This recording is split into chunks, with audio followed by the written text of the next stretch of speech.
Looked like it just said live on custom live streaming service. Yes, it did. Meeting is now streaming live. Okay, perfect. Okay, then can you make me the host? Yes, I will pass Okay. the host to you. Right. Thank you. Of course. Thanks, Jordan. Thanks, Jordan. Sorry, everybody. All right. Good morning. Good morning, everybody. Okay. And today is September 26th, 2020. This is the Salem-Keizer School Board special meeting for retreat. It's a work session. There will not be any public comments. And this meeting is being broadcast on Salem-Keizer Public School YouTube channel via live stream only. We are not going to be telecasting via Capital Media or CCTV. I want to welcome our board, Superintendent Perry, and your leadership, and good morning to our community who are joining us in this very important special meeting, the board retreat. A lot of people have put a lot of hours behind this planning, and it's a very important meeting for our community.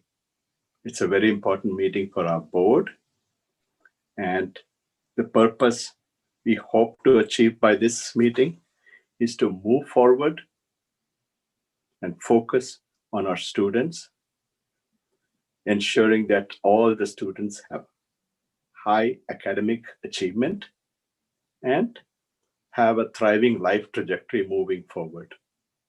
There have been a lot of events which really was very stressful, very difficult for all of us, including the board directors, including the board and the school leadership and the community in general. So this is an opportunity for us to move forward together and essentially hit the reset button.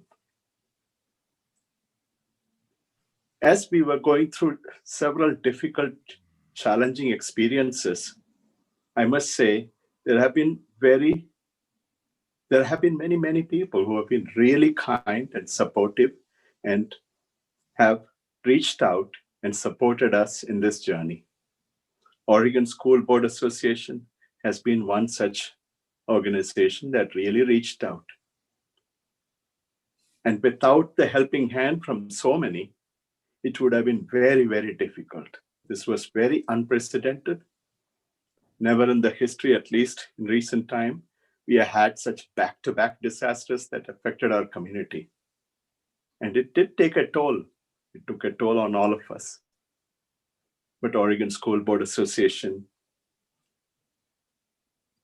the Color Caucus from Oregon School Board Association, and many such leaders and organizations did not forsake us. They walked with us. And today we have 2 trainers from Oregon School Board Association who would be helping us hit the reset button. I'm so privileged and honored to work with wonderful leaders. Superintendent Perry was recently named as the Superintendent of the Year. And I'm confident that she will be the National Superintendent of the Year as well. This has been a Herculean task in keeping changing the direction and keeping the ship floating. It's a huge ship. We have 49,000 lives served in our building on a given day. It's more than some of the small cities in this country.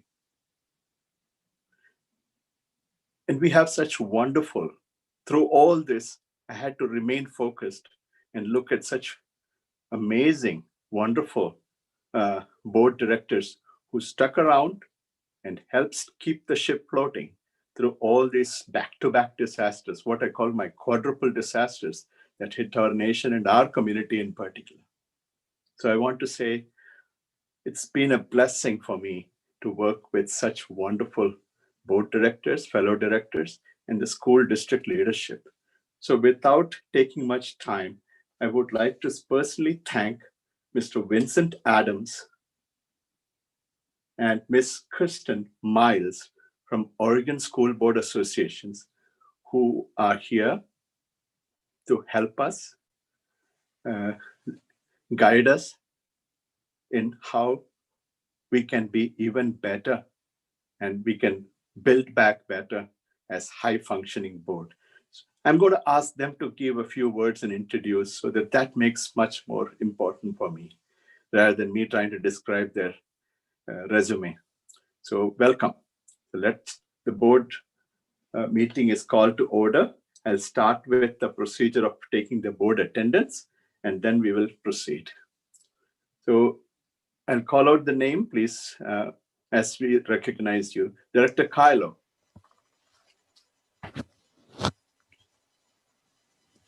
You're on mute, Director Kylo.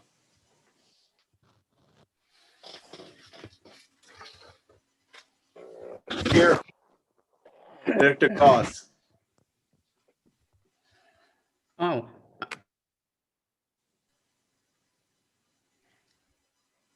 Okay, now you're mute again. Yeah, present. thank you. Director Leopold. Present. Vice Chair Bethel. Here. Director Hyen. Here. Director Blasi. Here. And I am also present here as the chair, Satya Chandragiri. Thank you. I'll leave. So our trainers, thank you very much. Go ahead, Vincent. So Chair Chandragiri, Superintendent Perry, thank you so much for having us here this morning. Thank you for taking time out of your weekend to spend this time. So like you said, I'm Vince Adams from Oregon School Boards Association. I am a board trainer, and I have with me, helping me in this session, Kristen Miles, who is a senior board development specialist. And also on the call, I have the director of board development with the Oregon School Boards Association. So we brought a lot of assets here because we care about kids and we care about this school board.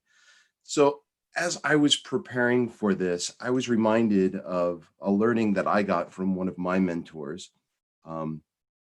He's now the superintendent of the North Bend School District, Kevin Bogatin, and he shared with me this idea of Sankofa. It's a Twi word from Ghana, and it means go back and get it. And the idea behind it is to go back into history and pull out that learning that we can use today. And so as I was preparing for this session, I realized that the conversation that we need to have is really something that school boards rarely get to do. And we get to just stop and talk very deeply about the work of school boards and what it means to be on a school board. So I'm very much looking forward to this conversation, and I hope you are too, because I think people who are on school boards really care about schools and children, and we usually like talking about that. So Kristen, do you have anything you want to share? I just want to say thank you for having us. We love doing this work with boards. Prior to coming to OSBA, I've been there for about 4 years. I was a central office administrator at Portland Public Schools. So when you talk about like steering a big ship, I understand what that is like. And I am a Salem-Keizer alum, go Scots. So thanks for having us. Looking forward to this day. Thanks, Kristen. So, my background is for the last 10 years, I was just hired with OSBA. I've been on the Corvallis School Board since 2013. I've worked at Oregon State. I had previously worked at Oregon State University since 2010, where I did social demography, and I worked with local government all over the state doing strategic planning and situational analysis. But I got the school board bug, and OSBA poached me from OSU. But my background is in the extension service. So this is a workshop. So for members of the board, you're going to be interacting. Feel free to just unmute your mics, and we're going to have a nice conversation. Feel free to interrupt me at any point. The session is for you, and this is a conversation that you get to have. Of course, anytime through here, feel free to stop and take care of yourself. You can go ahead and shut off your video, step away if you need to. But we've also planned in 3 breaks into this, 3 10-minute breaks into this session. We might shorten those because we got a little bit of a late start. So just feel free to interrupt. This is an informal session for you. And then my one last reminder before we get started is be sure to have something to write with and write on, because you are going to be reflecting. We're going to be taking time to reflect during this session. So are there any questions at this point before I go any further? Great, then I'm going to go ahead and share my screen.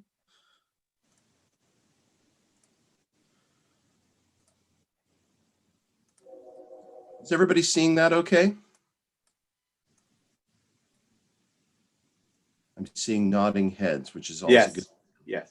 Good. Okay, so that was all the content. So this is our agenda for the day. So we're going to dive into the why do we have school boards? Why are we on a school board? We're going to do some nuts and bolts work where we're going to talk about board roles and responsibilities. This is fairly basic, but there's some scenarios where we're going to be quizzing you, so it'll be a little fun. And then we're going to go over norms and expectations. You're going to talk about the norms that you expect and norms that you have for your behavior and the way you want things to proceed. And then in the last hour, we're going to talk deeply about how this board can move forward.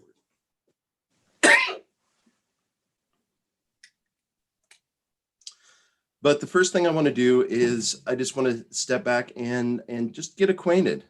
And so let's go around with members of the board and I'll participate as well, and just let's get acquainted and talk about who we are and where we're from. So geographical place of birth for me is I was born in Chico, California, and I'm an only child. And shortly after I was born, my parents moved to Los Angeles. Until I was 10 years old, I lived there in Los Angeles, but my mother remarried and she met a man, and they got this idea that they wanted to sell everything and build a boat and go cruise the South Pacific. And so that's exactly, they sold everything and moved to Winchester Bay, Oregon. Does anybody know where Reedsport is? Yes. So, yeah, out on the coast. So that's where I grew up from 10 years, and I grew up on a sailboat. So that's my interesting and challenging thing from my childhood. Who'd like to go next? I'll go. Can you hear me all right? Yeah, Yes. we can hear you. Okay, this is Kathy Goss, born in Salem Memorial Hospital, and I was one of 2 children, and my brother passed away probably 10 years ago. I've done a lot of different things. I ran the Moe's restaurant chain for some years, and I raised oysters, and I've taught for a number of years. I taught from everything from first grade through high school, and I had a master's degree in guidance and counseling and a doctorate in education administration. Been around a long time. Interesting or challenging thing from your childhood? So right now, the challenging thing for me is that we lost our family home on the North Fork. It burned to the ground. And I'm going to go up and look at that tomorrow. I'm not looking forward to that, but needs to be done. So very much interested in education, have been for a long time. Started out in education and moved to business. And frankly, I enjoyed both of them. Any questions? Nope. That's where I am. Great. Who's next? I'll go next. This is Paul Kylo. I was born at Portland Osteopathic Hospital, which is no longer in existence. Lived there for 10 days and then moved to Canby, Oregon, where I spent the rest of my life as I was growing up. I'm the oldest of 3. My brother, sister, and I currently line up. And birthdays, 62, 61, and 60. and that will last for another 4 weeks. And then I have a birthday. Interesting or challenging thing, probably a younger brother and younger sister. They're both musically inclined. I am an audience inclined person. We always had a competition to see who could be the best and do the best. So that's it. I like that, Paul. I'll go next. I was born in the Pacific Northwest. I am the oldest of two, and we moved around a lot when I was very young. And that's it. I'll go. Danielle Bethel. I was born in Eugene, Oregon. I am the second of four, only raised with one. And something interesting from my youth. Let's see. I got the chicken pox, I think, in the first grade, and it was during a presidential election. And we didn't have cable, so we were miserable with only watching presidential debates. So my mom let me go out in the snowstorm to be more comfortable because I had a fever and I itched.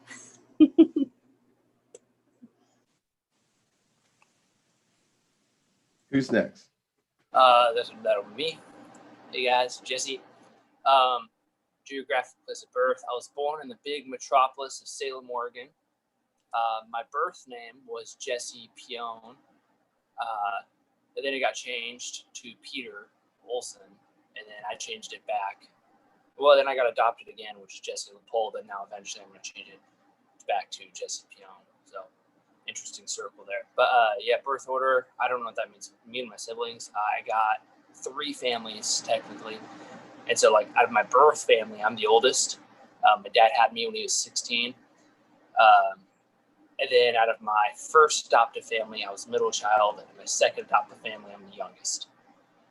Interesting thing about my childhood. One challenging thing was I didn't know how to talk until I was 4. So I struggled with a speech impediment for a long time. And then the other thing is I used to always get like shirts and I would tie it around my neck and then as a cape because I thought I was Superman. And so I would jump off of things and I got hurt often from doing things like that. Thanks for that, Jesse. Yeah.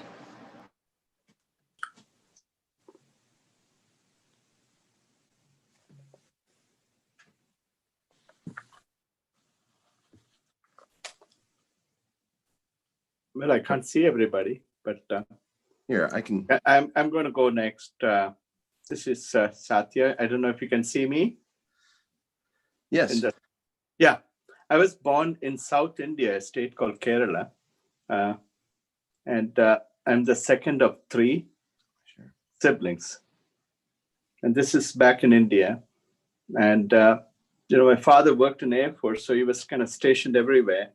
We were in the city of Agra, which is the place where you have the Taj Mahal, So I lived through the Second Indo-Pak War. I remember distinctly our homes were painted black, and I saw a plane burn up in front, right on top, and a piece of it came and fell near my school. This was during the President Nixon and Henry Kissinger's time, where Pakistan got divided into East and West, and the East became the Bangladesh. My father was in the Air Force. He was on duty the first night when the bomb fell. And all our cots moved from one end of the bedroom to another, and we didn't know what was going on. So we had to kind of go and sit in the trench that we had dug behind. And that was the year. Soon after that, my mother went missing for almost a year, and we didn't know what happened. Those days, we didn't have communication other than what is called telegram. And I kind of learned how to cook and things like that. And then we moved south because in North India, the medium of instruction was Hindi. And so when I moved south, every kid spoke English, and I didn't know how to speak English when I was in 5th grade. So it was tough. I could understand, but I didn't know how to speak. And gradually we had to literally learn. And but those interesting lessons, I still remember distinctly and kind of helped me. I have no idea from where to where, but I'm here now. Thank you. Thank you, Satya. Hi, this is Sharon. I'm not sure if you can see me now again, but at all? Good to see you. Yes. Okay, great. So I was born in Nashville, Tennessee, grew up in Des Moines, Iowa, which is interesting because I meet a lot of people in this region who also lived in Iowa. It was just my mom and I. And so when I graduated from high school, I didn't really have a lot of opportunities. So I joined the Navy right out of high school and spent about 14 years in the Navy. And I think that was certainly a life-changing experience. Gave me an opportunity for an education, but also learned, a lot about other people, other cultures. And I was in the Navy at a time when women didn't go to sea, didn't do a lot of the traditional Navy roles. But while I was serving, that changed. They repealed the combat exclusion law. And so I was one of the first women to go to sea in the Navy, which was certainly an eye-opener. And after that, I ended up here in Salem, Oregon, almost 20 years ago. So thank you.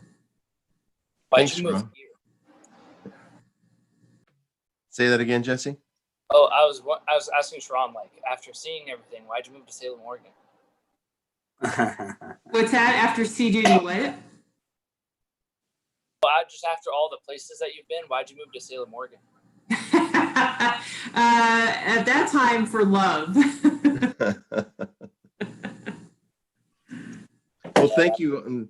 Thank you all for those responses. So I'm going to share screen again and we'll move on. So the next I'm not sharing. Oh, no, I did the wrong thing. Hold on. See, technology is conspiring against us this morning. There. So in this next piece, I want you to go back. This is part of the Sankofa journey I was talking about. And what I want you to do is I want you to go back and I want you to tell about the moment that each of you decided to run for the school board. I want you to think about what was it that helped you make that choice? What were the feelings that you had at that time? And what did you hope for then? Maybe talk about what you ran on. So who would like to go first on that? Going back to that moment in time. I'll go first. Being on a school board or doing political things really wasn't what I wanted to do when I grew up. At the time, my husband was very involved with things, and there was one conservative on the board who was not going to run again. And so we were actively looking for a conservative from my zone to run. And, we didn't find anybody. so I did it. I ran mostly because as a parent, when I dealt with the district, it was very, very unsatisfactory, what I was dealing with. Very bureaucratic. They didn't really listen to parents, didn't really seem to care. We'd get the runaround. It just was bad. And so I ran to be a voice for parents because I wanted them to have somebody who was a fellow parent with a child in the district who would listen and do something to help them. Unfortunately, I quickly found out I couldn't do much of anything, but I've always been a listening ear when they want to talk. And sometimes that's the most important thing for people, is just to be heard. Thanks, Marty. I'll go next. This is Paul. I don't know that there is a golden moment when I decided. For 25 years, I worked representing school teachers. And so I saw school boards up close and personal.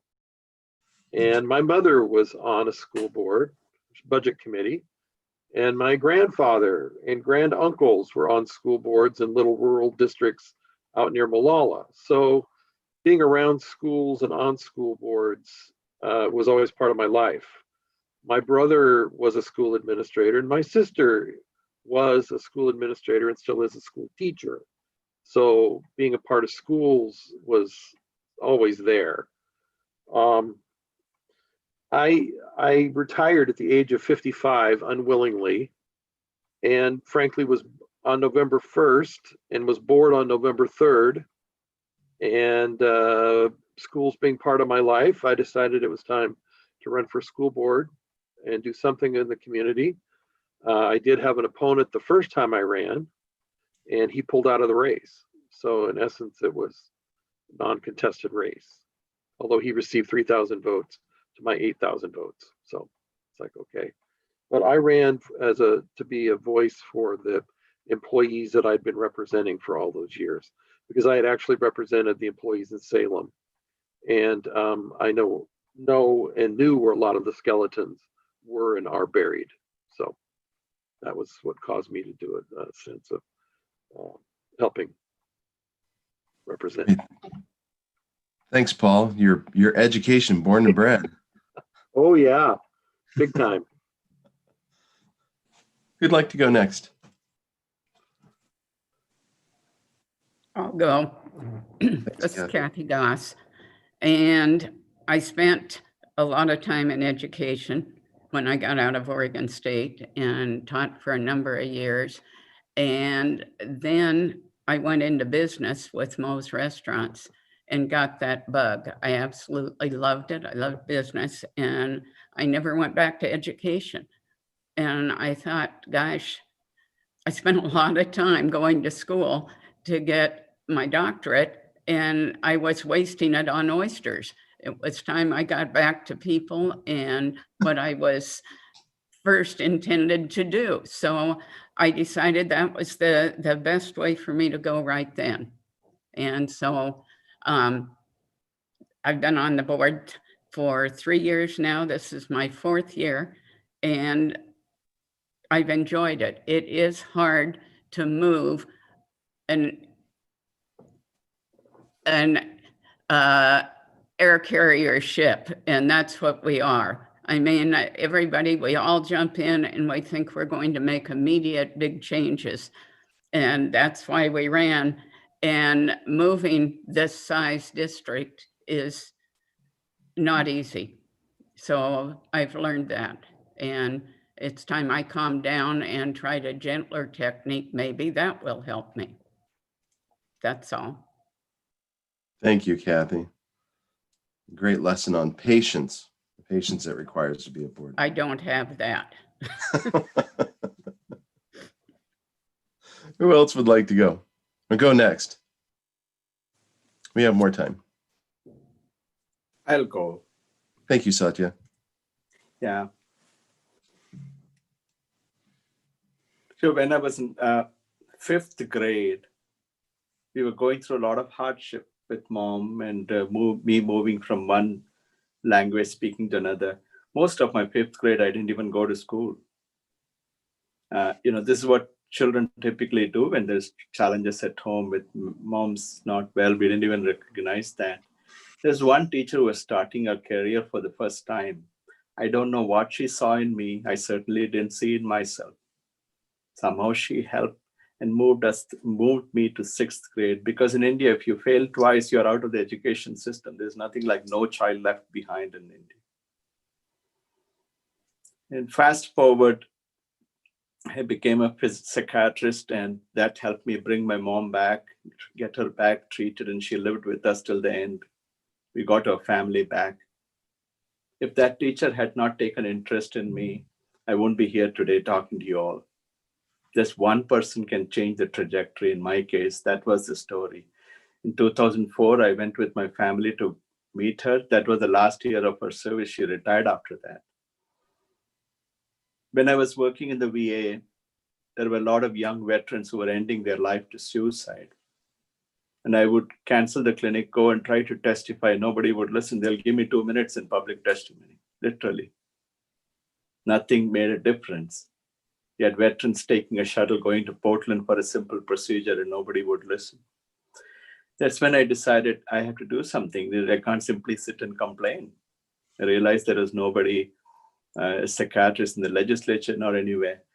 So, but I didn't know what to do. I'm an immigrant. I just got naturalization. They give you 200 questions. That's pretty much what you know about the citizenship. So I decided to run for an office with the simple idea that I'll be the voice. But I didn't know that I had to quit that VA job, half-time VA job, because of a law called Hatch Act. 1,500 veterans were without a psychiatrist because of that decision. Yet those are the veterans who said, no, you go ahead, you be our voice. And they became my campaign team. I lost the primary, but I kept working, networking. And in 2018, I believe, we lost 16 youth to suicide in Marion County. 5 or 6 were from our school district, rest from other school district. 2 died of suicide within 17 days from the same high school. Then I said, I'm a psychiatrist, 31 years. This is what I've known. I don't know anything else. At that time, our school district, along with the 195 school district, didn't even have a suicide prevention policy. I said, I have no moral authority to complain if I am not willing to roll up my sleeve and show up. With that, I decided to run. I had to go through Secretary of State's how to campaign, whatever. Literally, I had to learn from bit by bit. Stood in the street. My first poster was made out of shower curtain. We just put tapes and made our curtain. We, stood there. I had no idea. As an immigrant, you don't know anything about the political process, what it takes, how to talk, how to communicate. You talk of agencies, it's like shackles that hold you back when you're in this country. Some of our community members asked me, what are you doing? You're kind of, instead of sitting and practicing, you were standing in the roadside. That's what I did. Anyway, fast forward. And we did. I had no idea that our community would be so inclusive that they would believe in a person like me with a funny sounding name. And half the time people can't even pronounce my name. I had to shorten everything, that they would give their little trust and allow me to be the voice of those who are not here to speak. And the first time I launched it in Sprague High School, where my daughter went. And that's the school we had and mother of one came, said, I want to come and speak in your thing. I said, even if I don't win this election, or at least it'll be an opportunity for me to be the voice and work towards reducing stigma. Now we are talking about mental health and mental illness. It becomes so part of the lingo. But before that, the stigma had killed more people than guns, knives, sticks, or anything else. So that is what drew me here. And that continues to give me the strength that I can be the voice of those who are marginalized, invisible, forgotten, and discarded in the system because of the stigma and the shame that comes with it. In the face of all our children, I see the future of our planet, literally, just like that teacher saw something in me I didn't see in myself. I keep asking, what is that made a difference? I said, as a school board director, if we can create the conditions that will essentially nurture the best in all our children so that they can have a flourishing life trajectory and build a peaceful and harmonious society, and educational achievement becomes the game changer, in my opinion. I started looking at myself. I said, I'm a physician. I'm not an educationist. How can I go forward? Then it dawned on me that academic outcome is nothing but health outcome. Unless children are safe, unless they are well health-wise, you really cannot achieve an educational outcome. They are nothing different. And then I started looking at it further deep down. We talk about racial equities and racial challenges. To me, they are the generations of intersectionality of serious adverse childhood experience, which is what I have been working in. My trauma affects every generation, every historically, cross-sectionally. Then I started thinking, you talk about trauma-informed hospital, trauma-informed system.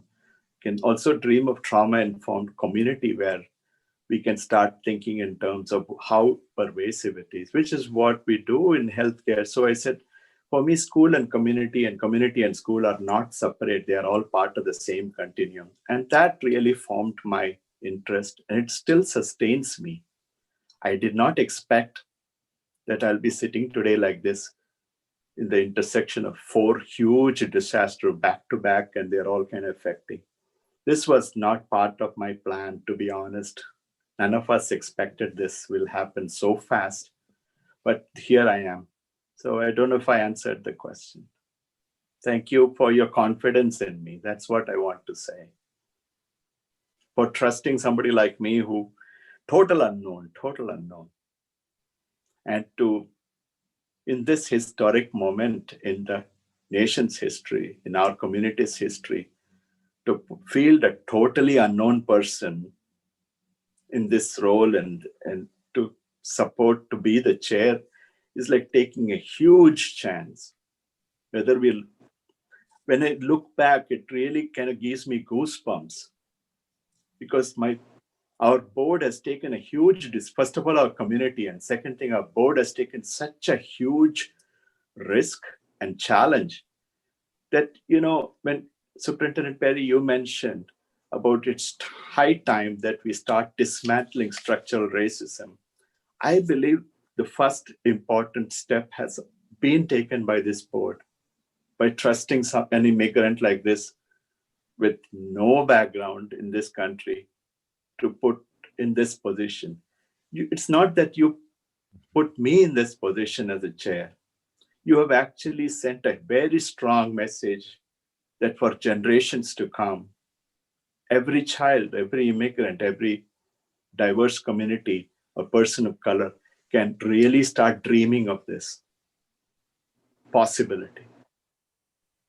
And it's almost like a huge spell in our Salem-Keizer schools district's history has been broken. But in the process, our fellow directors and the community has to go through a lot of angst, and that's what it'll take. We'll get misunderstood. Like all kinds of people, opinions will be thrown, but it's such, the courage that the board displayed in taking this necessary step. After all, dismantling structural racism is changing policies, changing practices. It's not about individual. It is about making sure that these kind of tough decisions. In that way, I think our board, for me, it's amazing that our board has been the most courageous in taking such very, very difficult decision. Historically. Satya, Thank you. do you mind if I go? Yeah. Okay, thank you. So I made the decision in October of 2018 to run for the school board when I learned that another board director, who was the only parent at the time, was going to step off. And I have been a very unsatisfied parent in the district for many years, and felt that if I stepped forward, I could bring other parents alongside and we could work towards the hope of satisfaction in the education of our children. I've quickly learned that there's a lot of barriers to, like Kathy said, moving this big ship. And the platform that I ran on was to be present, active, and engaged in my community. And that has also proven to be quite the feat. There's a lot of people in this community that would like to have access and share thoughts, opinions, and feelings. And I believe a lot of our board members do their best to be present for all of them as often as we can. But in this last year with COVID and lack of people access, I think that barrier has increased itself, even though folks would think that technology would be maybe an opportunity. I think it removes the emotional element of connecting with our individual parents and children to create change. Thanks, Danielle. I think we have a couple more board members talking about, that moment when you decided to run for the school board. What did you hope for? What were you thinking at that moment? Well, for me, I don't think it was just a moment. I think it was over time. There's definitely a catalyst though, but growing up, I felt like I was kind of drugged through the mud, and in regards to school, there was most of my life I never thought I was going to graduate, and so when I was able to walk across that stage, thing I don't really tell a lot of people was actually I was a super senior because I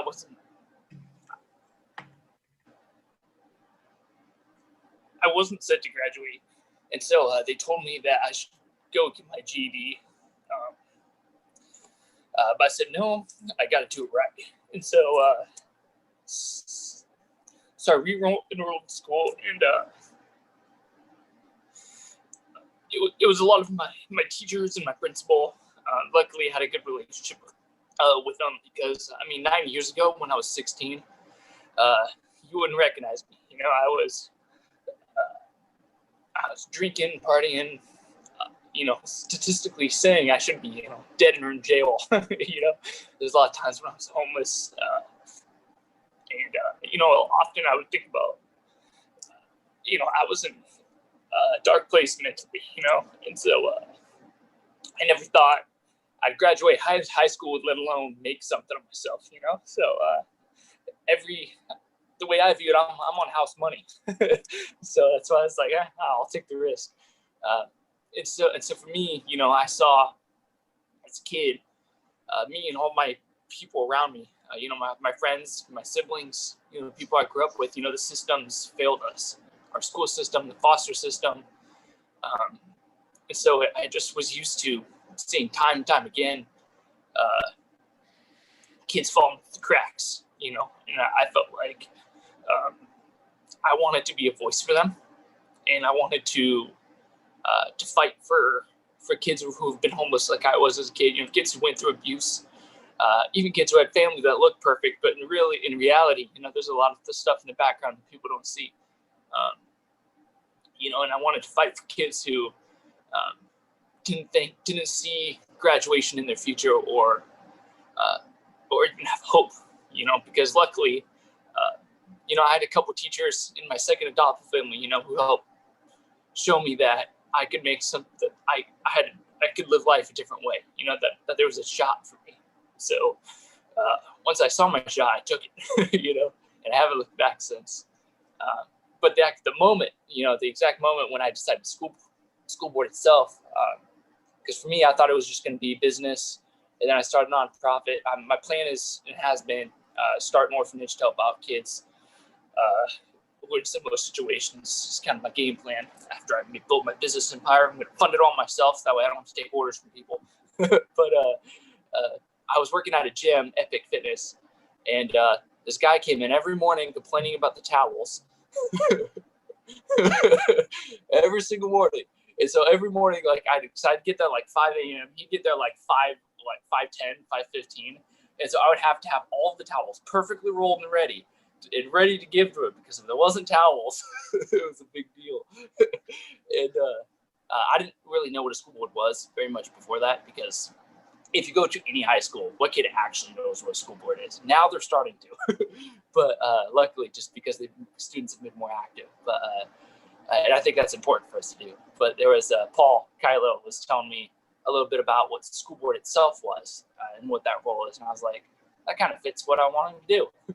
And so, then eventually I just ran into other people who also were running. So I met Marty, and then Marty was telling me more about the job was too. And so, and then I started meeting other people. Like eventually I met Kathy, and then, but it was crazy. And so I just decided to run, and I figured nobody thought I was going to win anyways. So what do I have to lose?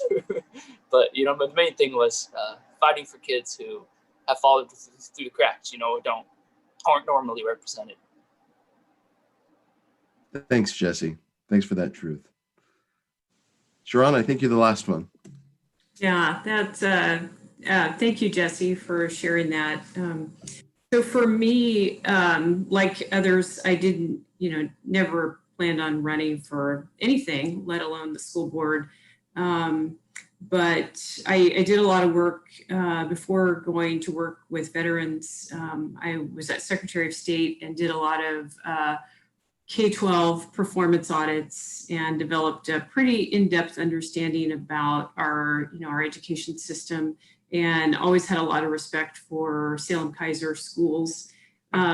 But for me, the pivotal point, I think, was after the last national election, hearing a lot of the talk about the administration looking to shift K-12 education, privatize it. And and I remember 3 years ago, so much of the campaigns for school boards were around keeping schools public and not privatizing. And that was kind of a turning point for me because like Jesse and others, education, that's where as a child growing up, that's where I got my meals. I mean, I would have gone hungry every single day if it hadn't been for school. So hearing that there was potentially going to be a big shift, just wanting to get involved. And then after getting on the school board, learning more and more about what was happening in our state and in our community, what was happening to our students of color who were afraid to go to school. And so I think my passion and my focus on the board has shifted because of what's been happening in the world and what's been happening in our community, and that just unfortunately has continued to escalate. And I'm oftentimes referred to as the the sole progressive, or but I don't look at it that way. I don't think that school boards should be about politics, but unfortunately, that's what's happened. But for me, the focus really needs to be on making sure that all of our students receive an education, an equitable education, and quite frankly, that's been a challenge. I think for this community and this, in particular, I'll just be frank, it's been a challenge for this board, especially recently. So I will continue to be that voice. I don't like being in that position, but if that's what I need to do, because like so many other board members said, they started doing this, they got into this because they wanted to be a voice for either parents or students, or and for me right now, it's just important to be a voice for our students and families of color. Thank you, Sharon. And that was a great segue. So you're probably wondering, why the heck did I make you do this? And it's because you're a group of people and you need to be able to work as a team. You need to understand where each of you is coming from. And to do that, you need to understand your motivations. What's driving you? Why are you showing up? And so that was the purpose of this. It's that whole idea of going back and keeping in touch with those values that drive us, that sustain us as we go through conflict. And whether that's politics or a crisis or whatever that is, we need to know our why. And so that was the purpose of this exercise, for you to share with each other why you're showing up at each of your meetings and doing what you do. So we are running late, and this is a long morning, so I want to give the board a 5-minute break. So I want you to you can go ahead and shut off your video. I want you to stand up, take care of yourself, and come back at 9 o'clock.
5 minutes is a short break in a virtual meeting. Still a break. You got to do it. You got to do it. Made us move.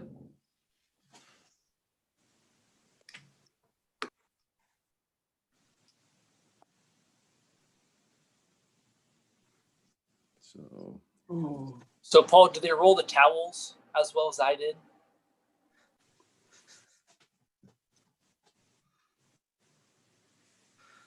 No, They're not great. at all. Not at all.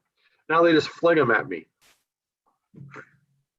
Paul, Yes, yes, Kylo, yes. you had written something in the chat. Would you like to? No, all I put down was that Kathleen Hanneman had died. And I didn't know if Christie was aware of that and if the district was going to put anything out about it. Yeah. She was a longtime employee. Yeah. I'd let the administrative team know when I was struggling how public to make it because they were a Nope. little bit private about it. Yeah, it was in today's Statesman Journal. Was That it? all. Okay. Yeah, that's how I knew. Yeah. That's what it was, because I hadn't heard from anybody else. So that was all. Yeah, that was sad. She's young. Yeah. Too young. Mhm. Oh, thank you for Director Kylo and Superintendent Perry. Thank you for sharing that. Yeah, I appreciate. Yeah, Mr. Adams. Thank you. I'm sorry to hear that news. So next hour is more of a sit and get style. Thank you all for what you shared in the last hour. That was important. And so in this next portion, we're going to talk about really the nuts and bolts. And while this is fairly fundamental information, I don't want you to feel like I'm talking down to you. I know this is an experienced board, but I want, again, this is all in the idea of going back and reviewing the foundation of our work as board members. So with that, I will share my screen again. So the purpose of this slide is to really drive home the message that what you do matters. What you do as individual board members, the knowledge, values, and beliefs that you bring into the boardroom, that what you just shared over the last hour, that matters. That it, technology, here we go. That it affects the work of the board, how you operate with each other, and how you practice, and that finds its way into the district and how they work. As the saying goes, if the board makes a mistake that night, the next day, that affects classrooms and that affects children. So the work that you do matters.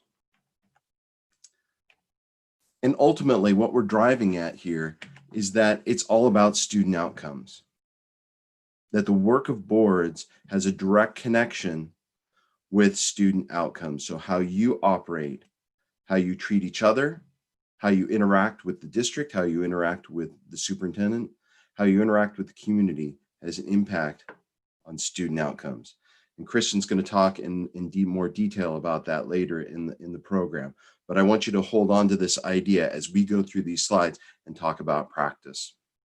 So when we think about the work of boards, evidence shows that there are 5 roles that the board plays that is linked with student outcomes. And the first one of those is you're working and learning together. And that's what you're doing today. That's what you're doing right now, is that you've come together as a team. You have your administrative team in the room with you virtually. And you've brought assets to support you in the work that you're doing, because you're doing really hard work right now. Like Satya said, you have 4 perturbing factors acting on this board. It's not like you're playing on hard mode, if we were to use a gamer reference. You're playing very, very hard in a hard space. You have a lot of challenges. So it's important that you come together and work together. So, when we say learning as a PLC, a professional learning community, when I say that, I mean you as a board and your superintendent, and even you as a board and the whole leadership team working together and learning together as you move forward. If you take nothing else away from our talk today, this is probably one of the most important concepts that you need to know as a board, is to set clear expectations and to speak with a one board voice, saying, to communicate clearly what your priorities are. And if you're able to do this, you're able to provide focus for your staff, you're able to provide focus for your community, and ultimately that focus finds its way into classrooms and for students. And so, I mean, examples of this is you're able to create a focus for improved student instruction around student learning needs, develop policies that clearly communicate expectations that directly impact learning, establish clearly, targets for specific levels of improvement, understanding and in just having that commitment to student achievement, and setting expectations for evidence-based strategies. And I could keep going on and on with expectations that we ask of the district, but you need to be clear, and you need to be targeted when you're voicing those expectations. Can I weigh in? Sorry, Vince. Yeah, please do. I raised my hand, but I don't know if you can see me. So with I'm sorry, I can't see everybody. No, it's fine. I just wanted to give an example. We don't often actually have boards weigh in on like percentage increase in student achievement or percentage growth or anything like that. That is the work of your superintendent and her leadership team. But as an example that I give, and one day this board's going to hear this because I tell this all around the state. But that's all right. They like me. I was working with a board and I was doing some visioning work with them and some goal setting. And I said, well, let's see where you start. Let's see what your current vision is. And I am paraphrasing, but the vision essentially came down to something like, everybody has a good time. And I was like, okay, that's great, but how do you measure that? How will you know when everyone has sufficiently had a good time to say that, that's done, that your vision is achieved? And so when we talk about clear expectations, it's not about numbers, it's not about scores. It is about, what do you expect your students to leave the system with? Can you articulate it? Can your superintendent articulate it? Can your staff articulate it? And even parents and kids, they have to be bought into. So when we talk about those clear expectations, we're talking about those building blocks of what you would otherwise, call a strategic plan, those pillars, that kind of thing. Thanks, Chris. Thanks, Kristen. In organizational theory parlance, we call that vertical alignment, from the top of the organization to the bottom. So sometimes I think about board work. It's kind of like gardening. So, in gardening, we prepare our soil, we plant seeds, we fertilize and water them, we weed the garden, and then we celebrate the harvest. And this idea of creating conditions for success, it's exactly the same thing, that, we have to establish those expectations, that clear vertical alignment. We need to, establish a district-wide leadership team to, and share that decision-making. We need to reallocate resources to align with our priorities. We have to make sure that staff members have the time and the resources to achieve those clear expectations that the board has articulated. And of course, we have to celebrate, the success of the district, because your district does have successes. Your district is doing great work. And so we, as boards, we need to celebrate the success of our districts. And, examples of these things are the budget, professional development time, making sure that you have a quality leader and you have superintendent of the year, my goodness, and that sort of thing. And Kristen was touching on this, holding the system accountable. So, this is where we get more into the numbers, but I would say that the cornerstone for the board, the cornerstone of this idea, of this role, is the superintendent valuation. It's the point where that is the system where you are able to foster and maintain your relationship with your administrator and set those expectations for performance. And then, of course, there's the things that immediately come to mind when we think about system accountability, things like student data. Of course, that data should always be disaggregated. And we get finance reports. You get your financials every month, whatever progress reports on whatever initiatives that you're getting. But it's important that the board choose the evidence that it uses and be strategic in choosing that, making sure that it's aligned with those expectations, that vertical alignment that the board has set up with the administration. I'll just add one thing to this too. When we talk about holding the system accountable, this is the area when we do, and I know Vince is going to talk about board self-assessment. Yep. But when we go around the state and walk boards through a self-assessment, the area, in my experience, and I think I share this with my colleagues too, the area that I see most boards needing improvement is in this area, is in the accountability piece.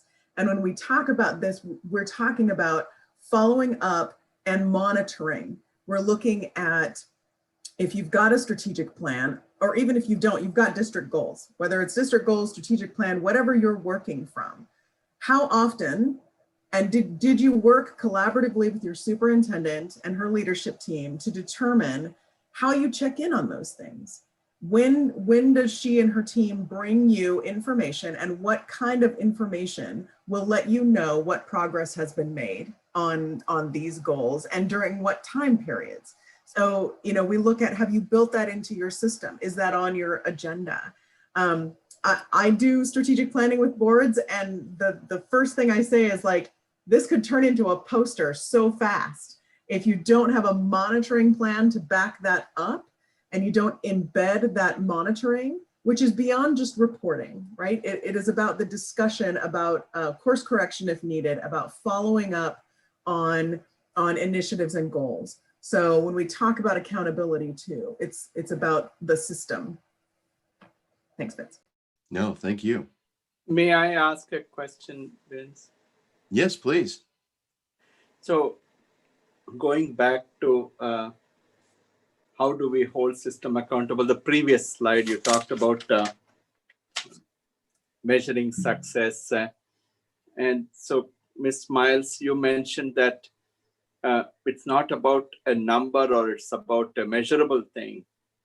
But I'm getting I'll probably need a little bit of help to understand that concept. So, for example, I see the school climate, feeling safe, or every child feeling they belong, as like the foundational. It's like the soil condition. What is when you kind of drill down, why are we needing a school climate that is positive, so that the child can get the maximum out of the educational experience, so that there is an academic success? Because that's the ultimate purpose of an institution, is so that you can have successful trajectory for these students when they eventually leave the school, right? So at every step, so whether it is a baseline or what process we have in school, which is essentially teaching children or teaching them how to regulate their emotion, behavior, etc. And eventually we have to show that they're producing the result, whether it is academic achievement or post-secondary education. But as a system, how do we articulate that to the families or community or amongst ourselves, if at every level has to be there? Because simply telling a teacher you should produce good result and everybody should graduate, but if we are not paying attention to the school climate, or the children don't feel safe, teachers don't feel safe, it's like trying to build a high-rise building without a foundation. And everything can, in some, whether it can't be left so vague, it has to be a little bit measurable, so that we can talk across systems, we know the amount of resources we are investing is actually accountable to the community, that we are a $1.2 billion organization. So what are we doing with our resources? So could you kind of explain a little bit more so that I'm not Yes. going home thinking that we can't measure anything at all? No. In fact, I'm the absolute opposite. If something's not measurable, it doesn't get done, right? Mhm. That before, and there's no way to monitor it if you can't measure it. What I meant by that, and thank you for asking for the clarification on this, because this is important, is that it's not the board necessarily that sets those individual metrics for learning goals or percentage increase. You've hired a superintendent and she hires a team that are educational experts, and working with them, they will recommend, like, we expect to see a 7% increase or this percent change. That there should be some sort of expectation there, but it's not the board's job to say, to define what that percent increase is. So when you talk about, like, changing in data, you've got experts in your leading your departments of teaching and learning and other, and schools, who will say, if we are really invested and implementing our initiatives effectively, here's what we expect. And then the board talks, you work with the superintendent and your district leadership team to say, yep, this meets or doesn't meet what we were hoping for, and then you monitor that. What's that? I lost a last part of it. Do you mind repeating the last sentence? I didn't hear. Maybe others heard. Sure. You as a board are setting the visionary expectations. And when your superintendent and her leadership team come to you and say, okay, so if we are implementing effectively, here are the percentage increases, just as an example, that we expect to see, then the board either says that meets our expectations of what we were wanting, or it doesn't. And that's what you monitor. All right, thank you. Yeah, absolutely should be measurable. You can't monitor a general statement. I have a question maybe for the superintendent because she's here. So is it your thoughts that our measurable information is your executive limitation reports that we receive at monthly board meetings? Yeah, You're on no. mute. Yeah, sorry, I went off and on. No, I believe the measurables are our key performance metrics that are our key performance indicators that we have presented, and we kind of developed. The results policy that you have does set some performance metrics, so that is your policy. But we, for a long time, have felt that didn't go far enough, which is why we came up with the key performance indicators document. And we've also talked recently about what does that mean in times of COVID and how things have changed, and how do we add maybe like a social emotional or discipline measures as those key performance indicators as well. Thank you. Yeah. And I would just reflect that where I've seen this work the best is that you have the board and the district having documents that align. So you have board goals that align with the district's strategic plan, and there are metrics that link those together. And so you can hold the system accountable and show progress on those. And it's totally reasonable that you could measure and track social emotional learning, climate, and I'm sure that you probably have metrics for that. I mean, Healthy Teen Survey is just one of possible measures that you could have to track that longitudinally. Any other questions on this? Vincent, this is Sharon. Quick question. Yeah. Do you have examples, I don't know, from your district or other districts about board measurable goals like that align with district goals? Are there examples out there, good examples that show that alignment? So I can tell you that, so this is me talking as Vince Adams, member of the Corvallis School Board, unless OSBA, I can share that example, is that 3 years ago, we set a priority for improving mental health.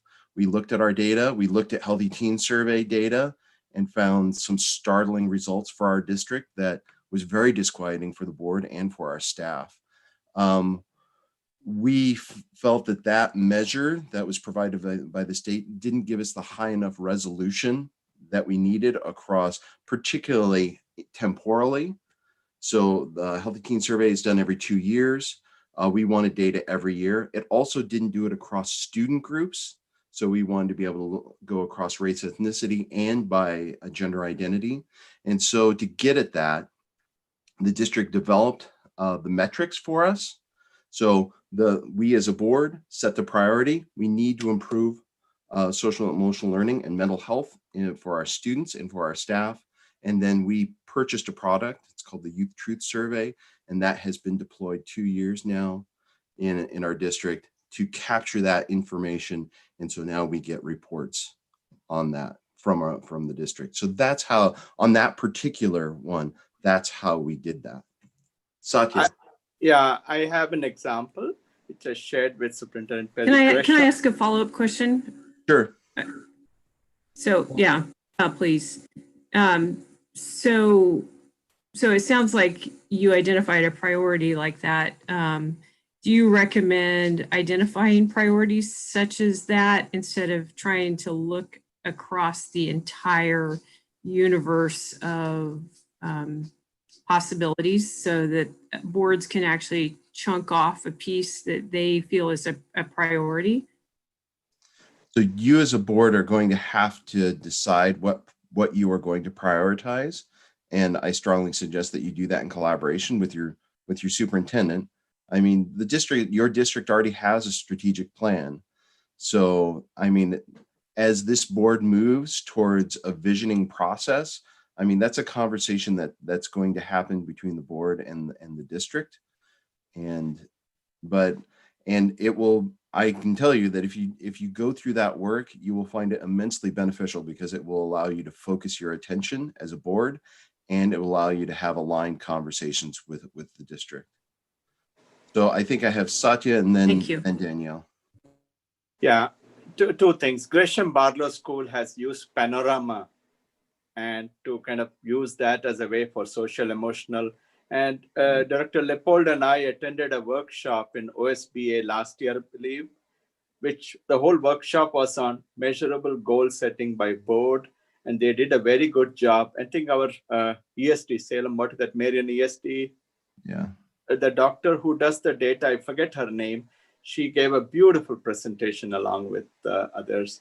So that's an example. And they showed us, so I don't mind, if you have the slide, I don't mind sharing it with the rest of the board. Well, Satya, I mean, we're going down a rabbit hole. If we get on a metrics conversation, we'll be here until the sun goes down. So Danielle, you had a question. I do. I guess I'm just a little confused by what Sharon said, and I feel like you supported that some. So it's my understanding that we as a board are representatives of our community, and we should be setting the goals, and the district should be working with us to meet those goals. But what I heard you say was kind of the reverse of that. So can you clarify a little for me on what that conversation just looked like?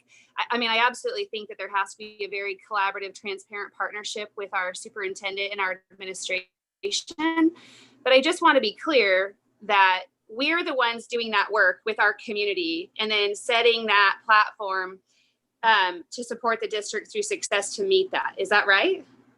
So yes, and you're absolutely right. The distinction that I'm making here is that we as board members, we're community members. I am not an education professional. I have a master's degree, but it's in public policy. It's not in education. So the district is staffed with experts. And so as a board, when we're working on education, we are students of our staff. So we need to learn from them the detail and the underlying theory of education. I don't have a grounding in the theory of education, but the superintendent has staffed your district with experts on education. So that's where that's coming from. So when we approach our staff, I'm saying that you're absolutely right. We were elected by the community to represent them and to govern the district. And so you're absolutely right. And we are responsible for holding the system accountable and setting expectations. But the way we go about setting those expectations, we need to approach the district with some humility when we do that, because we have hired, and if you're doing your job right, and you have an outstanding superintendent that you need to work with collaboratively and learn from as you develop those. Does that make sense? Does that help? It does. I guess where I struggle with it in my current role, and I've only been on the board a year, is maybe it's that relationship piece that's missing for me in the communication and transparency with the district on that learning. There's, a lot of work to be done, and the goal here is for us to have a high functioning board. But I consistently feel like this board has a lack of maybe understanding in a lot of the systems, and we get peppered with challenges and our own frustrations from the community to try to help move this ship forward. And so maybe through today's opportunity being together, we can create, some learning points for us to really invest in individually or as a group, so we can be better partners and better learners. But I think we struggle with that today, which, maybe we'll fix going through this. So educating the board is one of the jobs that of the superintendent. It's important that information is flowing upward through the organization to the board, because we are lay members of the community. Sometimes people are educators or have a background in education and they end up on school boards, but most school board members come from all walks of life, and your board is no exception, as you revealed in the first hour. So I wasn't laughing at Jesse's cat. just so we're clear. So, Satya. A quick clarification.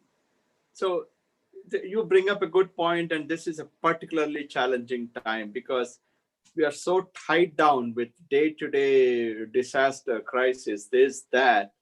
We are not able to articulate very clearly that deep down, all parents want their children or students to have a good outcome, academic outcome, so that they can be successful in life, right? So how do we kind of reconcile with taking care of day-to-day kind of challenges and emotions and all those upheavals and not lose sight of that academic achievement or narrowing the disparity in the outcome? Because we are so caught up in the process that we are to never lose sight of the outcome. And because that is what most parents are scared of. Will my child be able to graduate? Will child be able to stand on his own two legs at the end of the day when we are no longer there? So I think what I'm hearing from this conversation is there is a tension. And we as a board have to, right now, of course, understandably, we are so caught up in this day-to-day turmoil that we need to quickly get to a point where we need to start saying, what is the school supposed to be? Academic achievement, narrowing the disparity so that every generation, children can really break the cycle of all kinds of adversities they are going through. So from listening to Daniel, who said it so beautifully, that we have a responsibility to convey that aspiration of the community and the families to say, I want the school to be a place where my child can have a successful life, including academic achievements, future, so that the next generation is better than the others. And then what would it look like? Maybe they graduate high school, or they find a job, or find a technical course, or post-secondary, or they are safe in the school, or they show up in school and not get into trouble with the law. So we have a responsibility to convey those broad outcomes. So don't we? I'm just trying. Yes, to... of course. Yes. That is the setting the expectation. I can flip back to it. The first slide, and I said the one slide that I wanted you to remember was setting clear expectations with a voice, and that's exactly what you're talking about. So okay. Absolutely, it's one of the key roles of the board, and that's why we're going over this content, these 5 roles of the board. And so let me get through a couple more slides and I'll bring this together and it'll make a little more sense. Thank you.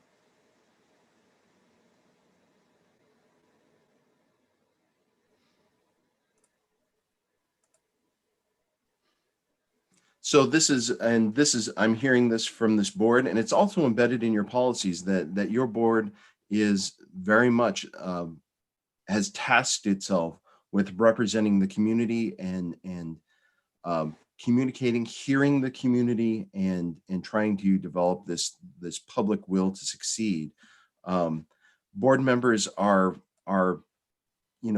eminently qualified and positioned to communicate with the community, communicate the commitment of the goals of the organization, communicate that progress because you're holding the system accountable. You're receiving that information that is aligned with your priorities, your expectations that you've articulated. You engage the community, your partners, because the reality is that school districts cannot create student success alone. We have to do it in partnership with organizations across the community. And you need to consistently communicate the importance and moral imperative of improving, student outcomes. And that is your role in the community.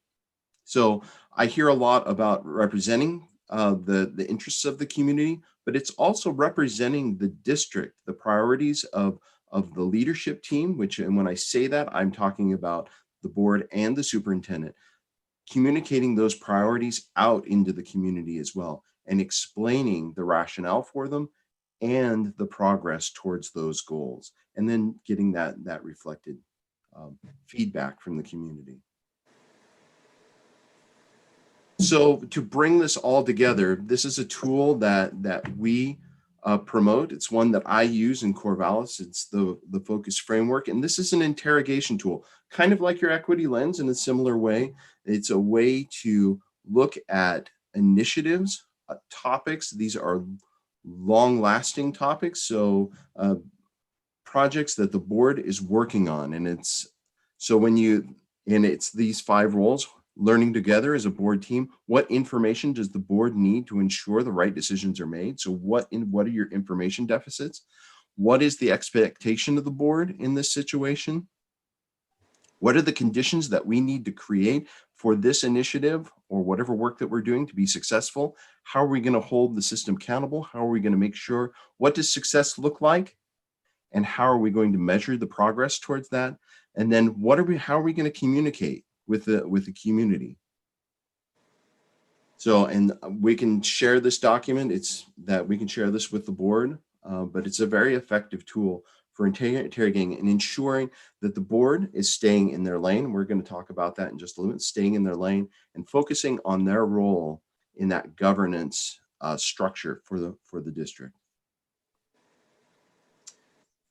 So this is another way to look at it. So I shared, Chris and I shared an article with you from the Center of Public Education, the 8 characteristics of effective school boards. If you had a chance to look over that article, you will see alignment. You're going to see the 5 roles of the board in here, and you're also going to see those 8 qualities. So it's critically important that the board have unified leadership. And this is what you were talking about earlier, Satya. Having visions, goals that are clearly communicating those expectations, working together, the board and the superintendent working together as a leadership team, having effective partnerships. That's that community engagement piece where you're bringing stakeholders to support the district and student outcomes and communicating out what the priorities of the district are. This is crucially important in high functioning boards, is having a systems view. And I understand that this board is in a difficult situation right now, but this speaks to the frustration that you're having trouble having a broader view and a systems view because you have these things perturbing the board, making it difficult for you to do your work. Having a shared focus on student outcomes. The core mission of public education is producing children that are career and college ready. That's what you do. That is what the district is tasked to do. So the board needs to have shared focus on student outcomes. To work together, this one bullet point in blue, governance, there are two currencies in governance. One is power and the other is trust. And power can be ugly. So the currency that school boards need to work with to build a relationship with their superintendent and their staff is to always preserve and cultivate trust. And it works both ways. Superintendents need to do the same thing. So, and we do that through clarity of roles. I mentioned superintendent evaluation earlier. This is a great tool for ensuring that you have a solid and consistent relationship with your superintendent. And then, of course, mutual respect, but also communication, ensuring that lines of communication, sharing those progress metrics, making sure that vertical alignment in the organization is there. That's how we maintain trust with our organizations. Of course, that learning together, it's the work that you're doing today. It needs to be a rhythmic practice of the board to be learning as a board and with the leadership team. And then, collective accountability, decision-making is a shared process and accountability is reciprocal. So any questions? And you will get all these slides at the end. So please you don't have to take notes on this or any of that. You'll get all of this information in just probably a few hours. So this is the classic administration policy divide. It's true in all local governance. And on one side, we see the board, the other, we see the superintendent. So policy and administration. And we see the roles of the board are what we've been discussing, goals, your advocates in the community, you're developing policies. Probably one of the biggest practices of the board is working on policy. And then we have the superintendent. Superintendent is in charge of the operations and regulations. And you'll notice that there's these little red arrows because the superintendent, earlier I mentioned that it's important that the superintendent and staff educate and support the board. And this is, Danielle, speaks to the conversation that we had just a little bit ago, is that the superintendent can step into the board's space. The reality is that board members don't have the technical expertise to necessarily navigate the law, education theory. And so the superintendent and staff need to support the board in their decision-making. So the superintendent gets to step across into the board's space, but it's important that the board respect the superintendent's boundaries. So, but when the board is in a situation like you are, things can get muddy. And sometimes it's hard to see that line. And that's why, I chose to include this talk on, roles and responsibilities, because these fundamentals are important all the time, but they're especially important when a board is in a crisis situation or in a situation of serial crises. So it's important to know our role, know what we're supposed to be doing and what we're not supposed to do. So I want you to think of your school district like a ship. And you are a big school district, so this is a big ship. And the superintendent is the captain of the ship. They are in charge of steering it. They're in charge of ensuring that the engines run and that there's food for everyone and that there's janitorial service and that there's instruction and that everyone is safe. So they're in charge of all the operation of the ship. And that's management. They're managing the operation. The board is on the governance side. So you get to choose the journey. You get to say, Superintendent Perry, we want to go to the island of student success paradise. Take us there. And you even get to choose some of the stops along the way. but it's going to be Superintendent Perry that is going to steer the ship to get you there. You get to choose the journey, you get to choose the direction that you go, and you're the one that's looking at the map. You are the team that is taking that long view. You're the one that's having the conversations in the community. You're the ones that are meeting and listening to the situation in the state, nationally, trying to understand and make sense, providing situational awareness and providing guidance for the superintendent in that governance role. So we all know that there's 3 branches of government, but I really wish there was this 4th one where it was the super branch. And it would be great if school districts had fire poles, but really in governance, we operate in the upper half of this image. You know, we have executive functions, we have legislative functions, we have judicial functions. So this is, you know, we act legislatively most of the time. So policy is one of the biggest components of the work that we do. We also negotiate contracts, and we do that expectations piece. We're developing goals and providing guidance to the district on where we need to be, where we need to be going. These are actions that are rooted in process. If you're doing something where you're in a meeting and you're working on it, and over time it's process, and you're probably exercising your legislative power. Judicial is rarely exercised. This is your part of your complaint process. And because it's rarely exercised, this is where boards have the least amount of practice, and there is the highest degree of risk.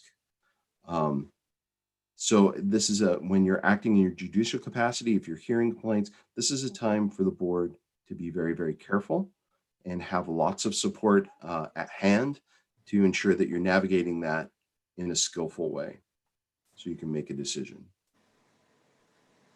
And then we have these executive functions that we do where we're adopting policies. We take a vote and we adopt it, particularly when the superintendent brings us policy for adoption, approving contracts, those adopting goals, and doing anything where you're doing a final approval, checking off something. That's the board exercising its executive capacity. So when we look at these roles side by side, this is what it looks like. So the board hires the superintendent, and the superintendent hires the staff. So the superintendent is accountable to the board. So the board approves the contracts, but the superintendent does the negotiations and does the employee relations, does the HR. The board sets the vision and goals. You're setting the expectations. You're charting that trip. But it's the superintendent that turns it into action and steers the ship towards that goal. The board adopts the policy, but the superintendent operationalizes that policy through regulations, so rules, rulemaking. Of course, the board sets the budget, but it's the superintendent and their team that develops the expenditures. They figure out how the money is going to be spent, but the board is the one that checks off on it.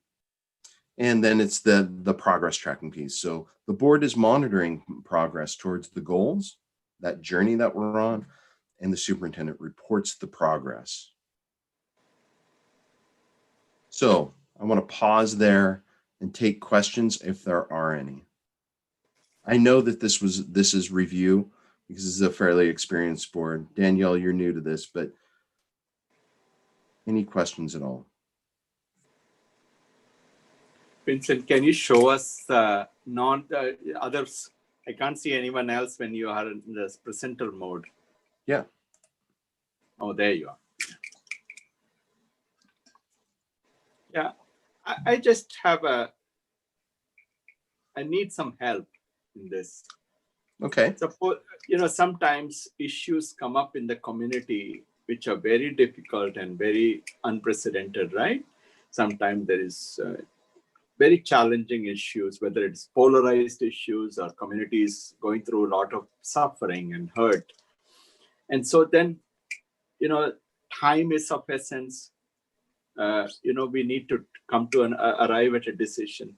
How do you suggest we go about when we have different perspectives? As a board, we are looking at an issue in one way, how the policy or implementation of that should happen.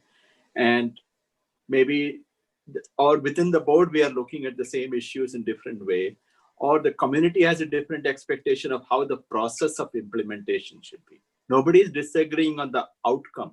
Outcome can be the same, good achievement, safety, or whatever it is. But the process in which to implement it can lead to two different pathways. How do you think we should negotiate those kind of dilemma? So your question's a little abstract, but well, I can try to make it very simple. Let's say we all agree that safety of all students should be not compromised, right? Okay.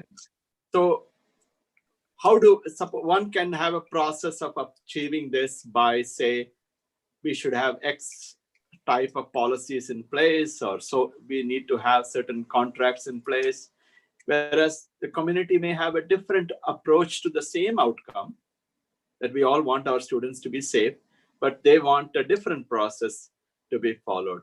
How do we reconcile these two different approaches when superintendent and the board are in the thing? It is a very important and a current topic for us. So I think it depends on if it is within the realm of the board. So if the solution is policy, then it's well within the realm of the board. And then I would ask you to return to those 5 roles. So, and use the focus framework. So I don't know what the issue is, but the first thing that I would ask is, what does the board need to know? What is the information that the board needs to make a decision? So that would be the first question. And then all students are safe is a very broad expectation. So there's probably context to that, but what are the expectations under the particular conditions under which this issue is arising? And the board would need to come to consensus, because you need to speak with a one board voice. And so if this is truly within the realm of the board, and it's their role to make a choice here, then it's something that this board is going to have to negotiate. You will have, as 7 individuals, will have to figure out your direction. Mr. This is Paul Nicopoulos. I'd like to just insert myself just for a brief moment. You're aware that this is a policy governance board. And so we have executive limitations that constrain the superintendent to not fail to do certain things. And so that would be this board's starting point, is to see what decisions have already been delegated to the superintendent. Mm-hmm. And that would be our own starting point, because we have this policy governance structure, right, in which this board has already delegated a number of decisions. So I think that's how we would start to untangle the more abstract question that the board chair has asked. Thank you. Thank you. Thank you. So then that actually it relieves the board of some power or need to insert itself. I think that what the board would need to do is learn first, see what action has been taken, what are the outcomes, and how does that align with the expectations of the board as it is historically expressed, and if there needs to be a recalibration of those expectations. And it would be a deliberative process that the board would take. And of course, the community needs to be included in that process. So there needs to be efficient ways to receive information and input from the community. And I know that this board has struggled with that. But that would be my response to that. And I mean, since you're a policy governance board, it makes your job a bit easier that It's more about setting clear expectations for what the outcomes are going to be and allowing the superintendent to go ahead and execute on those expectations. Yeah, it's a complex problem, to be honest. I just don't want to make it sound like it's just a simple bumper sticker solution. It's a very complex problem we are dealing with. And with all humility, I want to say to the community and to rest of us that it has got so many ways in which it will entangle itself into different things. And, so we are really going through this very difficult moment in trying to process all the ramifications. And we will get through this. We will. It's just how we're going to be open, honest, and process this. And there is no one right answer, but we will get through this. But this is an example which I wanted to bring it up. Same thing with, that way there are others we will get through the same. This will make us better in processing other outcomes. Sorry, the vagueness is really confusing me. I'm not sure entirely what we're talking about. Are we just talking about an X general policy, or is this specific to some of the stuff that we're dealing with? So we're just saying the question is about a complex and controversial issue, and how does the board navigate that space, and in particularly this board, because you're a policy governance board, how do you navigate that space? And what I would add to what I said earlier is that you're probably going to need to engage in an iterative process and allow yourselves the time and space to come to consensus and speak and provide guidance as a unified board. And when I say unified board, I'm not saying that you're all going to vote the same way.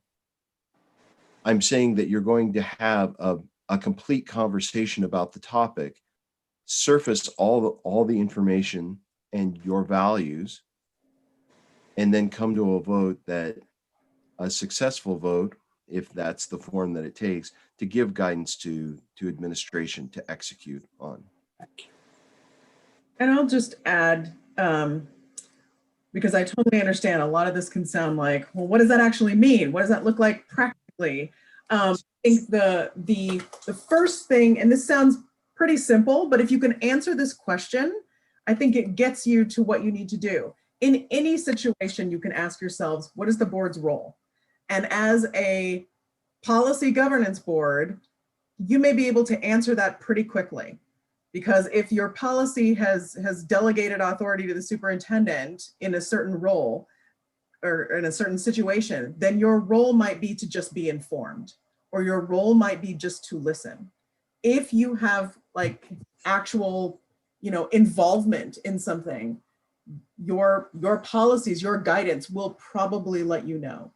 Or could it be, our role in this is community engagement, or our role in this may be addressing this in the budgeting process. But when you can answer the question, what is the board's role? That can often really crystallize for you what your action steps are. And sometimes boards will say, what is our role? And find that like, oh, it's really not as involved as we thought it was. We may be a little more back here. To be aware and informed, and certainly part of the conversation, but it's not always going to be action. And that can be kind of freeing sometimes, is that you don't get in the weeds with everything. So it depends on the situation, but I would just say, like, have that question in your head. What is the board's role in this? And if you end up talking about goal setting, like, I will return to that question too, because when you look at district goals, or what you might call board goals, I see a lot of boards set goals like, 100% of students will graduate in 4 years. And I ask them, like, what is the board's role in that? How do you hold yourselves accountable to that? So even when you're goal setting, when you're, planning for things, returning to that question can really help, like, illuminate a path. Kristen. Yeah, that made it a lot more clear. Thank you. Kristen, by your statement, it puts me in a very ethical dilemma. Am I answerable to the community, or am I answerable to the policy? Because, policy is to guide us. But at the end of the day, I need to do what is the ethically correct for the students and our community. I report to my community. So So I'm really kind of lost here. If I'm just reporting to a set of policies, written policies, then I agree with you. Then I can go home and sleep peacefully. But I have to ask this fundamental question: what is ethically the right thing to do as each one of us as 7 board elected members? Who are we serving? Who are we supposed to be ethically responsible to? And that decision of our 7 of us or 8 of us or all of us should perhaps may last even beyond our lifetime. So I'm kind of ethically, I'm kind of unsettled. Do you mind helping me walk through? Ultimately, what is that just a set of policies? If the policy says X, Y, Z, then we should all be happy with it. We can go home and sleep. But the policy also was adopted by us. So maybe we are also people with flaws. I understand what you're asking. And I think, I mean, ultimately you're accountable to your students, right? I mean, that's why you're here. You are accountable to the kids that you oversee. Now, that said, if you are following policy, because you should follow policy, but policies get rewritten and they get readopted. They are not perfect, and they get revised. Laws change. You know, the circumstances in which you govern, those change too. And so I would say, if you have an ethic, if you have, as a board have an ethical conflict between policy and what you should be doing, then what's going on with the policy, right? Because your policy should be legal and it should probably be ethically upstanding as well. So if you find that there's a conflict there, then I'm never going to tell you to disregard your policy, because that would get me in trouble. But I would say, look at that policy. What are you saying that may not match what you feel like you should be doing? And I do feel like I don't want to give you the answer to like, who do you report to? I mean, the electors elect you, you partner with your superintendent, you represent the community, and you are there to serve kids.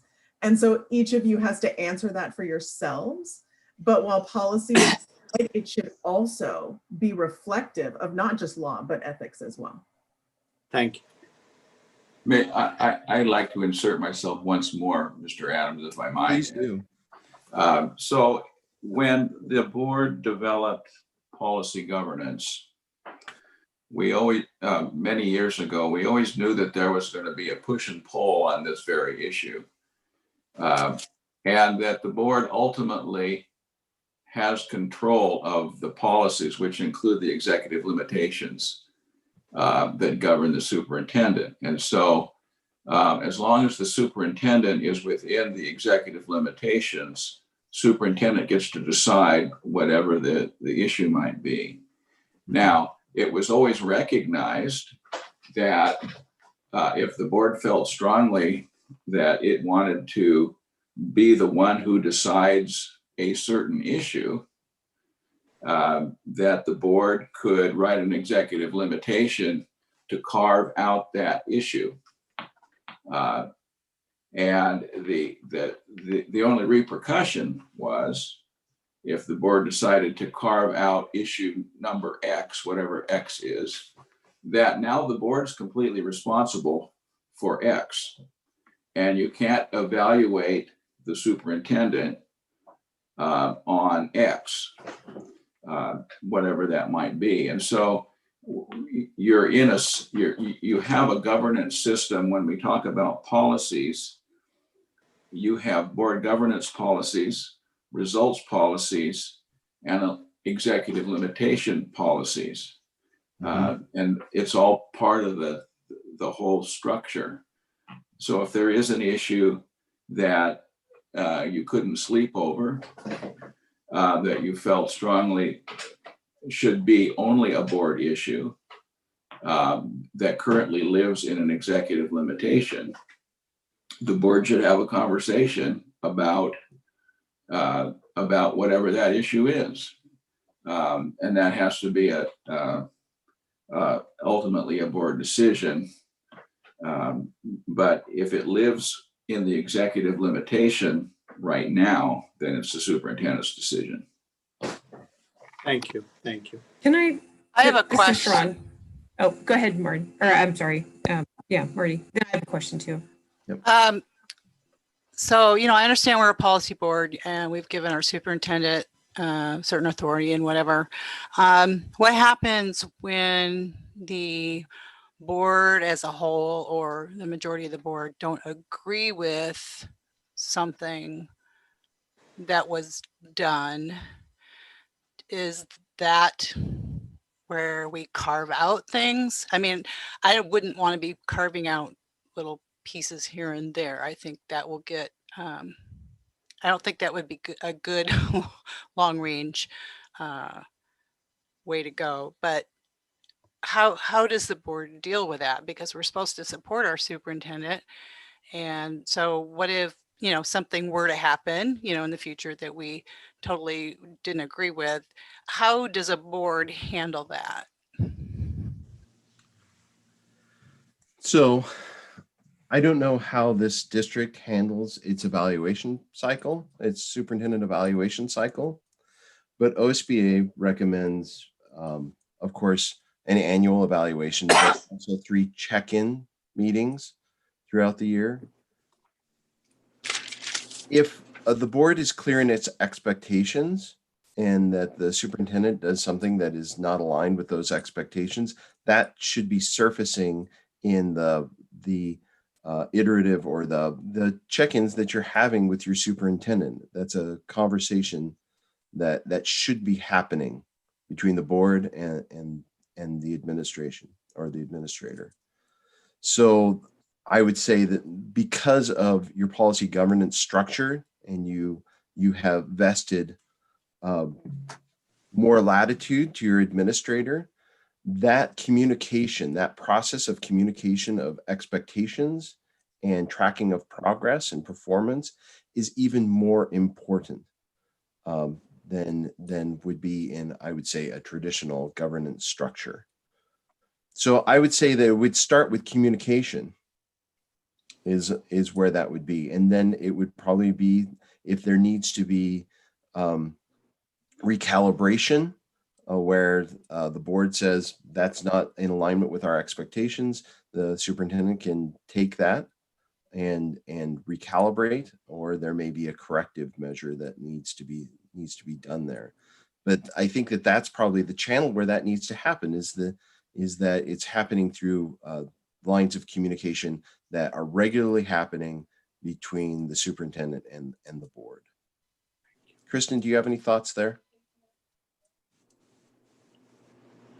No, and I would invite Krista to weigh in on this too, because I think it would be great to hear from her about that partnership, because this is that partnership piece. And you often, find yourself checking in with your superintendent, like, we're not sure about this, and she's going to describe the process she went through. So I'm going to ask Christy to weigh in. Yeah, I would say it is about that communication, but it's also about the clarity of the board as a whole and having a united set of expectations. It gets hardest when you're trying to serve individual board member expectations rather than a collective set of goals. And so when you're really clear with your superintendent collectively as one board about what it is you want, it's way easier to be calibrated.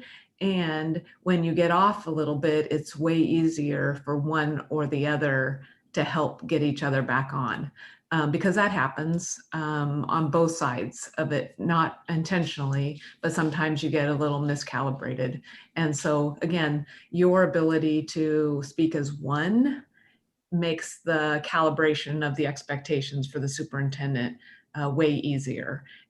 When you get to be 7 different people, then the superintendent is always feeling like they're trying to figure out what the expectations are and puts it on some unequal footing, but it mostly is just miscalibrated. And at the end of the day, that also then is miscalibrated for the organization.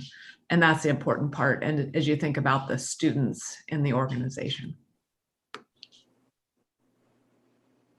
And that's why you hear, you'll hear, at least at OSBA, we use the term one board voice, is that single voice communicating with the superintendent. Can So I'm sorry, this is Sharon. Can I have Yes. opportunity? So I was thinking about the question about what happens when something occurs in the community and we get input from the community. And I was thinking about the last time that I remember that really happening. It's actually been a couple years ago. There was an issue that came up, and there was some guidance put out. And Christy, jump in if I get this wrong, but it was around the issue of mandatory reporting, and when that whole thing came up. And I think part of the challenge, and the reason I bring it up is because I saw that recalibration. There was information put out, and the communication to the district and the community and to the board, I will say, was just a little lacking. And but I think that we felt comfortable going to the superintendent and saying, this really just didn't quite work out well. We understand where you're coming from now, but now that it's been explained to us, now the community has had a better understanding. But that's where I think to get at that question is that communication. Something happened, we didn't really understand, the community didn't understand, there was a big, there was quite a bit of uproar around it. And but I think we were able to reset, and I think the board at that time learned a lesson. I think the superintendent learned that there needed to be improved communications to the board, to the community, and I think that that's happened. But back to the question about what if something happens that we don't necessarily agree with, I think it does go back to that communication, that we need to be able to go to the superintendent, and maybe she doesn't need 7 different phone calls and texts and everything, but from what I've seen, our superintendent is very willing to listen and adjust if the community and the board feels that that's needed.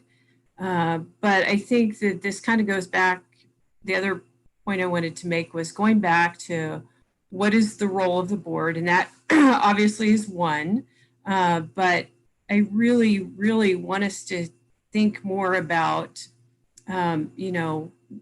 what are board priorities? Where do we want to better align with the role of, the Salem-Keizer School District serving 42,000 students?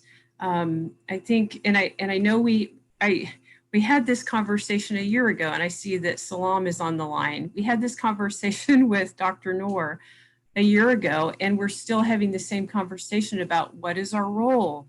We're still struggling with what is our role.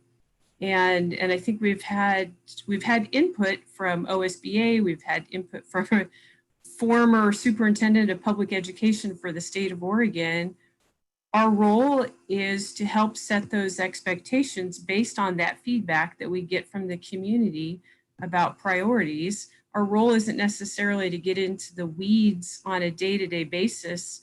We pay a heck of a lot of money to a lot of really smart people to do that. That's not our job. But if the superintendent and the district aren't living up to those expectations, but it doesn't mean that every single day we need to get into the weeds on that. I really think, Vincent, to your point about what are the board's priorities? And I don't want to get into that conversation today. That's not the point of today. But what are our priorities? If we have some priorities around behavioral health, if we have priorities around suicide prevention awareness, if we have priorities around graduation rates, the board doing some work to set some priorities and then making sure that it aligns with, and that the district's policies align with that. But I just wish this board could move beyond what is our role. Well, I think very smart people have tried to tell us what our role is, and we're still struggling with what is our role. So Thank you. Thanks for those. Well, thanks for those comments, Sharon. Yeah, Jesse. Oh yeah. Well, I just wanted to just answer one thing that Sharon was saying real quick, was just if I recall, just from about a year ago when we were having those conversations, our plan was to have board goals and a lot of that stuff knocked out in June during the board retreat. But of course, things have happened since then. So I was just a question for board leadership. Do we have a meeting plan to set board goals? Because I remember that was a pretty big topic and we talked about it quite often. I was just wondering, do we have a set plan, set time right now to set board goals and have that conversation? Let me answer that. I was discussing with my mentors, Dr. Noor and Vice Chair Bethel. We were thinking about how this will be fashioned. Our plan initially was to kind of think of it as a whole day. Half day would have been for this, the kind of meeting we are having, retreat, and the other half day would have thought of having for exactly what you said, Dr. Leopold, is how to come up with goals. How does it align with the district goal? But for a variety of reasons, we just couldn't accomplish that whole day thing. But I really love your idea. We need to come back again, maybe like carve out a time where we can just start saying, okay, let's talk about some broad areas in the climate and outcome and things like that, and start talking about board goals and measurable goals. We still have to revisit that, because I know you're so invested on measurable goals as a way to kind of at least guide us whether we are going in the right direction. So because of these constraints, we couldn't have a full day retreat. So we will get there. Perhaps we'll go through this very important part of this retreat and start working on our relationships and get all of us aligned. And then we will set aside some time and we'll try to talk about board goal. Hopefully some of these, this waves will settle down by then so that we can really get some clarity. We're, getting the kids back to school and which model, and keeping kids alive, keeping our staff safe. Yeah. And there are so many things that came up. So we will have another one. It's really important. I just want to ask a quick question. Is there any other model besides this policy governance that our school districts or anywhere in the country follow, or this is the only one we have to live with? Kristen, you're more qualified to answer that. I know the answer is yes, but you can give us more detail. Well, so interestingly, I don't know any other district in Oregon right now that calls themselves a policy governance board of, capital P, capital G, the program piece. But aside from the way that your policies look and read, it's not all that different from the way other boards govern. You're still in a governance role. There are distinctions between you and your superintendent. Those are largely the same. Your policies read differently, and you have fewer of them for the board and more of them for the district, but they all kind of say the same things because you're really required to have certain policies, which you do then for the district. Right.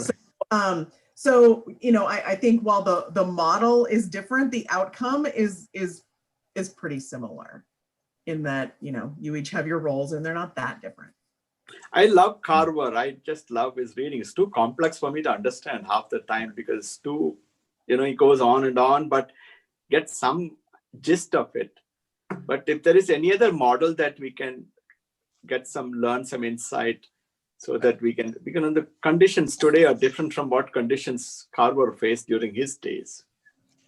Go ahead. So Jesse, very quickly, but I want to say that we need to take a break. I'm getting calls for a break and I need to take a break. So Jesse, very quickly. Oh. Okay, yeah. Sorry, I wanted to bring us back to, what we were talking about, and I think that's a great discussion. I just wanted to, because we were just talking about how we need to speak with one voice, and maybe when we come back from the break, we could talk a little bit more about that, because one of my big thing is, I think this is something for each board member, right, is we each have things that are that we value, right, things that we think are important. Right. And so what I would like to know and learn a little bit more about, and wonder what other board members think as well, is how can we speak with one voice, right? Because my concern, right, often is, how can I make sure students are being heard? How can I make sure that, students of color or you know, kids who are homeless. So like, how can I make sure how can I make sure kids are getting listened to? And I'm sure each board member has their own thing where like, how can I make sure this happens? So speaking with one voice, that's one thing where I feel like we're not the best at. And not to demean any of us all, I don't think we've been that way for a long time. So that's something I think we have a real opportunity to, I think that would make a big difference for us. And so I think it'd be to work on that. I'm not sure what it looks like though. So Jesse, that's a great segue. We're going to talk more about, get more into, expectations in your board culture in the next section. But right now, I know that there are people that need to take a break. So let's go ahead and pause for, I want to take a full 10-minute break. So let's go ahead and go to 10:25. So thank you all.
Okay, it is 10:25 and we're coming back. I'm gonna go ahead.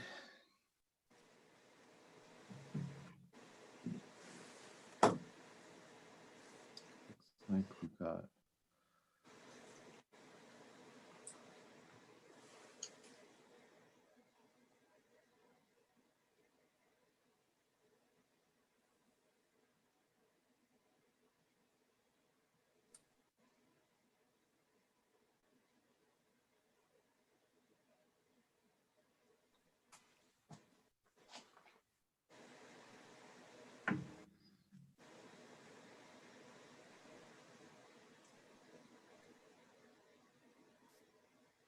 Christy, can I also get a background like what you have? It looks so beautiful.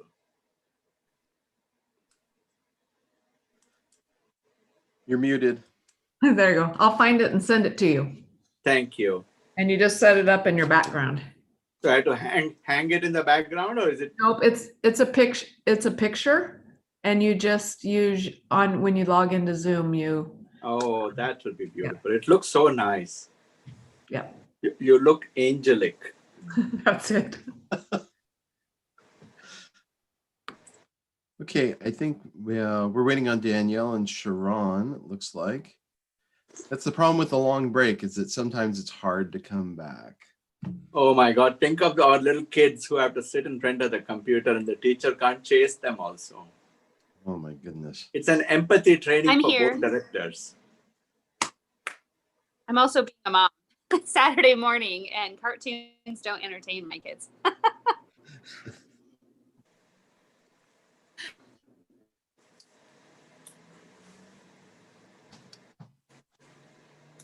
So we have everybody. Well, and Sharon can catch up and I'll explain. So thank you all for that great conversation around the role of the board and how that applies to your district.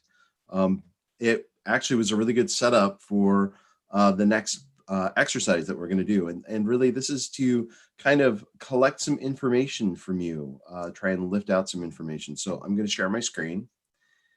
And so this is really just a continuation of that conversation. It's about the work that the board does. And so what I'm asking you to do is think back to a time when this board had a productive and successful meeting where you felt satisfied at the end. I want you to think about, and I mean, if that's hard to think about, because I know this board has been struggling with multiple, controversial and issues and crises. So it may be hard to think back to that. So if you can't think of it, or that's hard to think of, just imagine what a meeting like that would be. And I want you to think about, what are the characteristics of that meeting? And maybe really focus on what was the content, because that's what we've been talking about is what is the role of the board? What is the work of the board? So what was the content in that meeting? What were you doing? And why did it matter? And then how did that meeting proceed? And how did you as board members interact as you were doing that? So how did you conduct that work? And so I'm just trying to get a feel and have you think about what it's like to be a really effective board, because I know there are times when this board has been effective. And so I want you to reflect on that. So we will take 5 minutes. This is that part where you're going to need something to write on. So go ahead and write about that, and then we'll come back and I will collect that information from you. I'm setting a timer.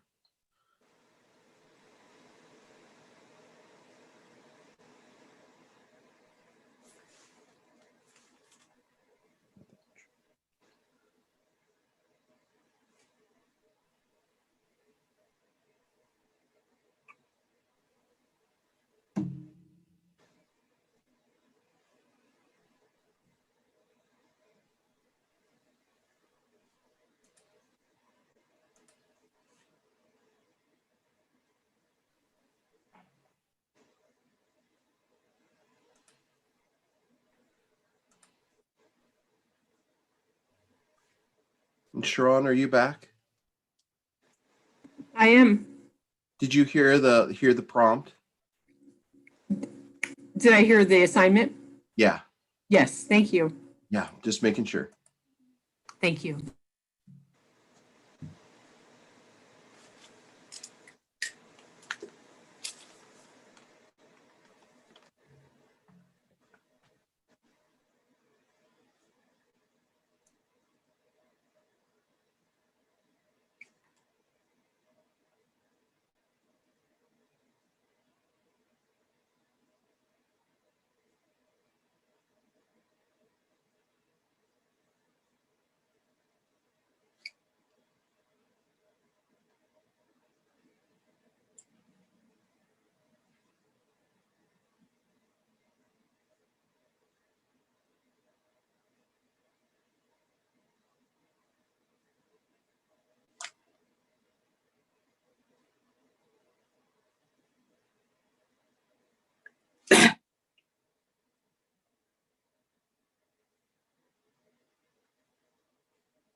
So we're coming up on 1 minute.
So we'll take a few more seconds. I still see some folks writing.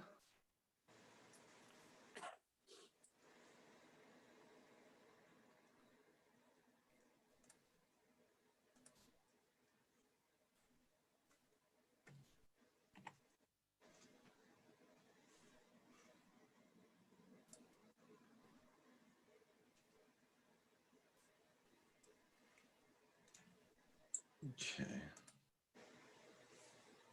Great. It looks like about everybody's ready. So why don't we start with characteristics? What did you write for characteristics for a meeting where you were, this board was very productive? And I'm just going to record what you share with me, what you share here right here in the PowerPoint, and then I'll output this and share this back to the board. So this will be part of what you get from me. Who'd like to go first?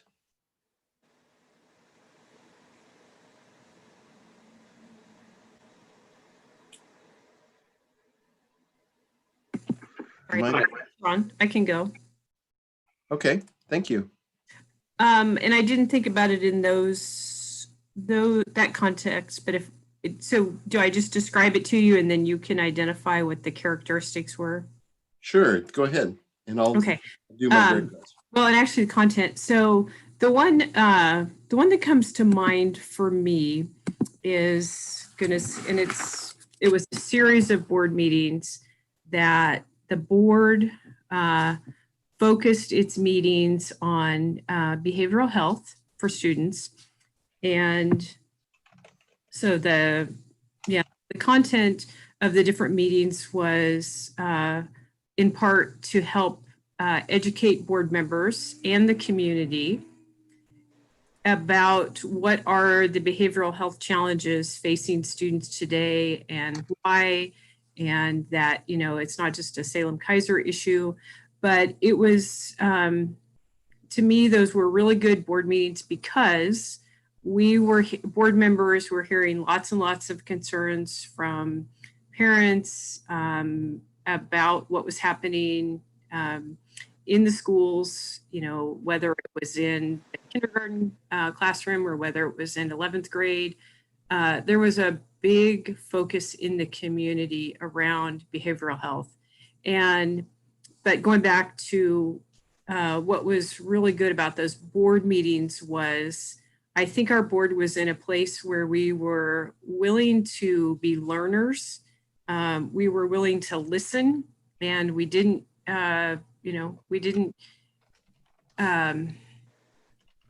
approach it from we had all of the answers because, like you said, we're not educators.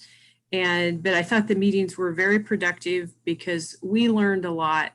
We learned a lot about what the district was doing, what the district's short-term and long-term plans were, around PBIS. And so we could see, we got to listen, we got to learn, we got to hear more about what the plans were to address.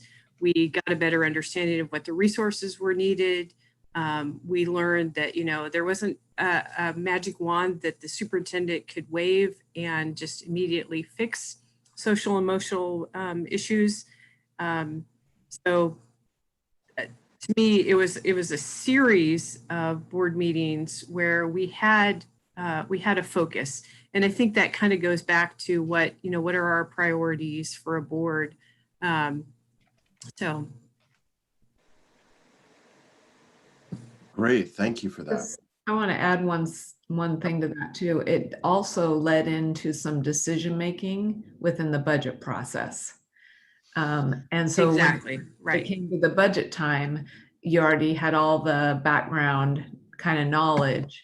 And I can't remember if that was the year we added additional counselors too, when we got it was. Yeah. And the other thing, thank you, Christy, for that. The other thing that we did, or the district did, was they also shared and invited the members of our budget committee to those meetings, shared the information so that our budget committee understood the issues and what the district was doing and what the goals were. So yes, thank you. So I'd like to piggyback on that because, I mean, maybe you can't see my notes, but at the top it says David Fender and his work session team. So I wasn't on the board to kind of go through all those series of meetings that Sean's talking about, but earlier this year, we had what I felt was probably the most productive work session since I've been a board member, where we had multiple members of the school district in different departments, but particularly in David's program, come and talk about this hot topic in the community, which was a very contentious point for a lot of parents, was this behavior management and classroom disruption. And for me, the things that came of that, and it's almost like I'm repeating what she said, but we were learners, we were listening, we were engaging in the work together via conversation with each other as board members and the superintendent and that staff component. And then we had requested on-site observation of the concept. I don't know if other board members participated, but I went and did an observation in elementary school and watched this particular project be deployed. And then we also learned about the barriers. There was a lot of transparency in that particular work session that the district shared with us on the barriers they were facing and then potential steps that they were going to take to overcome that. And what I took away from it is that the district was working hard to collaborate with parents and community partners on those specific students in that particular program. So I mean, that's the one meeting I can go back to and say, I walked out of that with feeling maybe settled is the right word, to know what we were hearing in the community, that disruption and that emotion was being addressed. And I didn't feel that I had to weigh in on any of it. I felt informed. And for me, when I'm informed, I think the community is informed because it's in a public setting. So thank you, Sean, for pointing that out. Great, thank you. Vincent, can I go? Yes, please. Yeah, for me, what comes to my mind is when we were going through these recent difficulties with COVID, and we had to go online and digital or not sure. This is before this break. I thought our board did a fantastic job of heading towards the problem, approaching it in such a beautiful way. They really pushed themselves to address it. And the question that comes to my mind is, in the beginning, we were not sure whether to do like a comprehensive distance learning or just email them the content. So one of the issue was how using equity lens. And one of the ways our board argued it, if you look at it from an equity lens, just emailing them is not equitable because we were not even sure how many of our children don't even have digital access. So from that was our starting point. The board looked at it differently. I said, having digital access is an equity issue because then we are not letting the academic outcome fall further behind for those disadvantaged children. They can access healthcare, they can keep in touch with their peers and so many possibly find a job. So that was a starting point, and we kind of flipped it the other way around and said, digital access divide is an equity issue, and let's distribute our Chromebook. I believe we were sitting on 52,000 Chromebooks at that time, and we ended up distributing 30,000 Chromebooks. We thought about 13% didn't have internet access. We ended up having to get 10,000 hotspots for the community.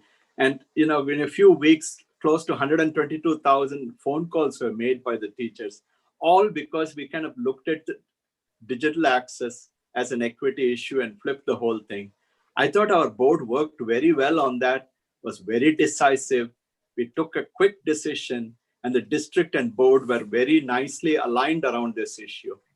Eventually, as a legislative and policy committee member, I took this concept back, and it is now one of the 3 top bargaining issues for OSBA in our LPC, So, and we also managed to get a workshop on this topic approved for November OSBA meeting. To me, that was a good example of a measurable goal, a clarity of vision. Superintendent and the board and the district administration all worked together at such a quick pace that they could turn the whole thing around. And similarly, like they made sure the food was distributed to 20,000 students every day. During that time, perhaps our district was the only disaster management system that was kind of functioning in our community. I really felt our board and the district did a phenomenal job in our community to support our community. That is where I saw the best peak performance of our board members working in alignment. Pretty much what you taught us in the first half, we were functioning at that level of peak performance as a team. It was had to be approached in a war front approach. Nobody abandoned anybody, nobody forsake anybody. Everybody was kind of glued to that. So that's an example that comes to my mind. I don't know if this answers your question. I'll go next if that's all right. Please do. I've been on the board for 5 years, and my brain works a little different. So I don't remember a specific meeting. I'm just kind of taking some things that I think are important for a successful board meeting. And I have a whole page. See. Good. Good. So all board members need to speak for themselves and be respectful to each other. I know we've had meetings where that's happened and it was really good. I'd like to make sure everybody is heard, and if their opinion is different maybe from the others, they're still respected for their opinion. We're all different people. I like meetings where we stay on track and comments are kept to what is relative to the discussion at hand. As you can tell, maybe I used to be a computer person, so I'm very it's kind of analytical in my thinking. And, we don't need to always, just to keep it pertinent to the discussion at hand and keep things moving along. That doesn't mean rushing things, but we don't need to, maybe some things don't need to be belabored for a long time. The content of the meeting directly related to our role as a board. And a board member shouldn't be afraid of what other board members might say during the meeting. We should be able to come to this meeting and feel confident that we aren't going to be embarrassed or insulted or any kind of thing like that. Otherwise, we'll never be a highly functioning board. Thank you, Marty.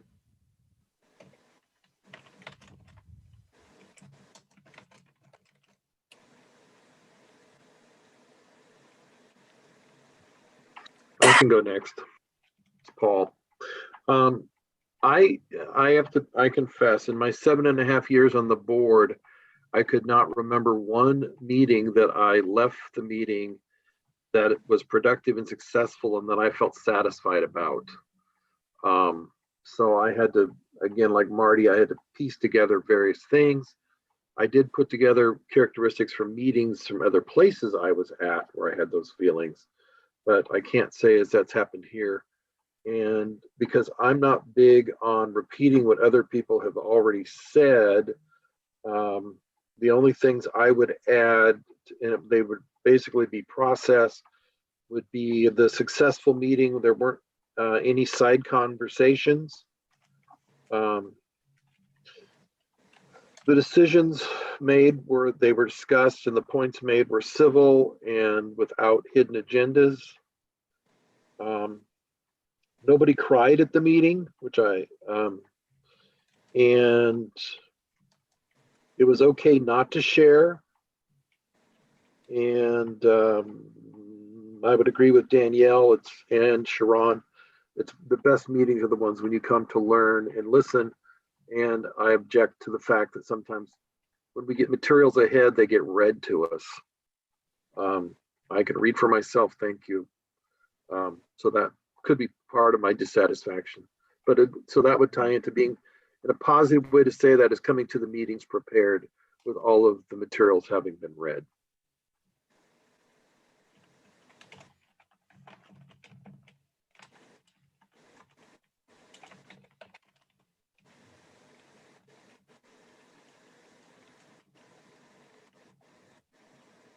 Great. I've heard from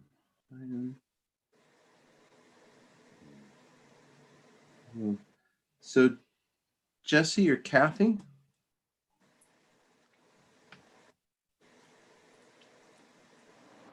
Kathy looks like she's Yeah, trying to get it. Go ahead. I had trouble coming up with one particular meeting And that's that I fine. thought was successful and settled well on all sides of an issue. And I finally went back to the first time we had problems that came up with SROs, frankly, and it was back in 2018. And we progressed into a meeting that had a great variety of minority individuals. And we talked it over, and we ended up setting on a policy that the SROs still remained.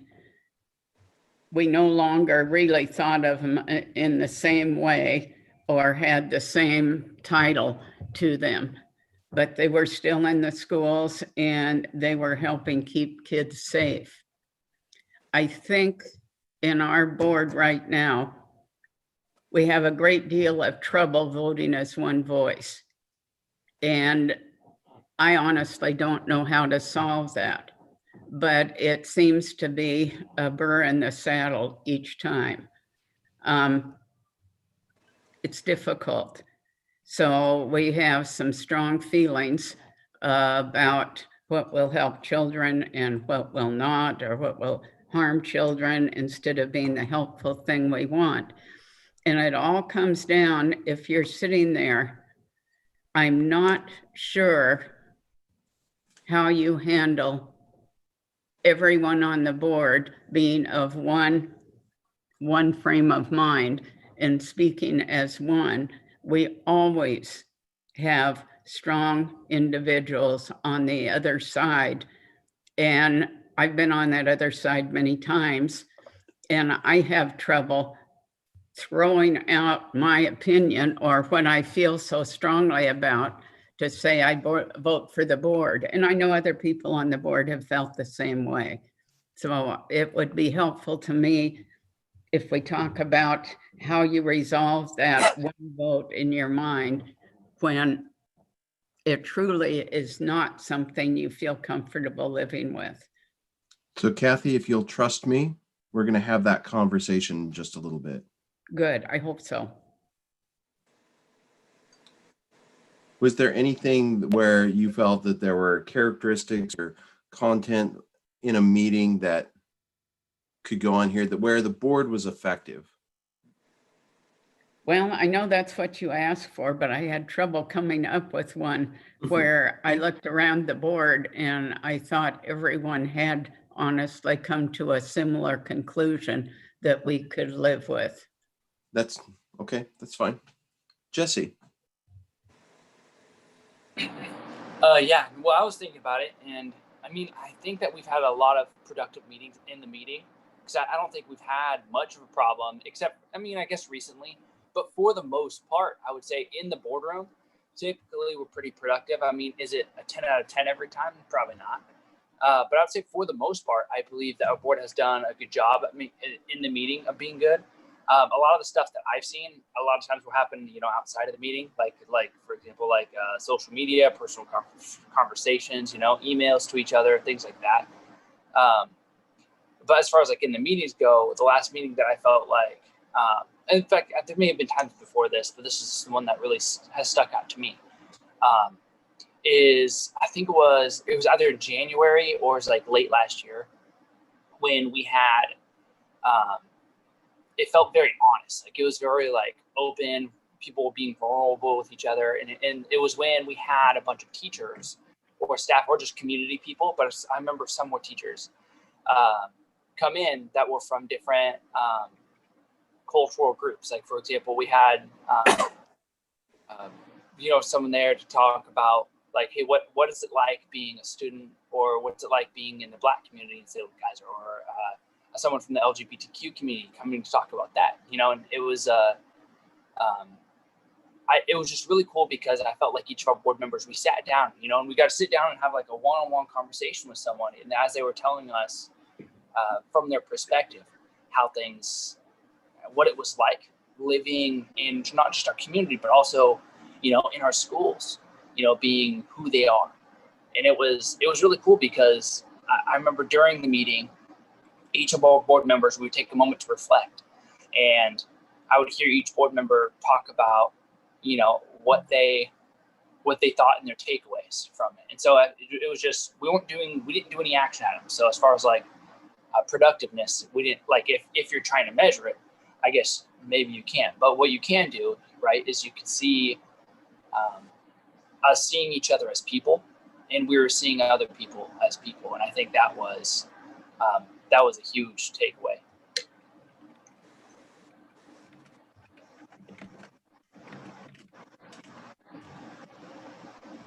Thank you all for going through that. Yep. So, and then for process, if you could put yeah, open and honest discussions.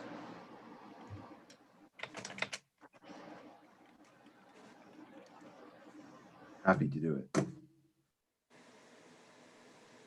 So you've just described what essentially your expectations are for how you want to proceed, how you want to do your work, the type of work that you want to do. When you are able to work together, this is the type of work that you do. This is what it looks like when you work well together. So this is a start on what your norms and expectations are as a board, as a group, as a team, working together. And that was the purpose of this exercise, was to surface from you what your expectations are. I want to take just a few minutes. I had highlighted some pieces of some policies that you have. We don't have a lot of time, but I think particularly to Kathy's question around how do we speak with one board voice, that's embedded in your policies, and I want to go ahead and take a look at that. And I have your policies up here. And so you can see I have a bunch of things highlighted that I wanted to discuss with you today. There's lots of great policy here that describes how this board is going to operate. You've done a very good job of laying out what your expectations are for yourselves. And I would suggest that you go back and take a close look at these and see what that says. But Kathy, this is the point you were talking about right here, is make collective rather than individual decisions. And how do we do that? How do we do that as a board?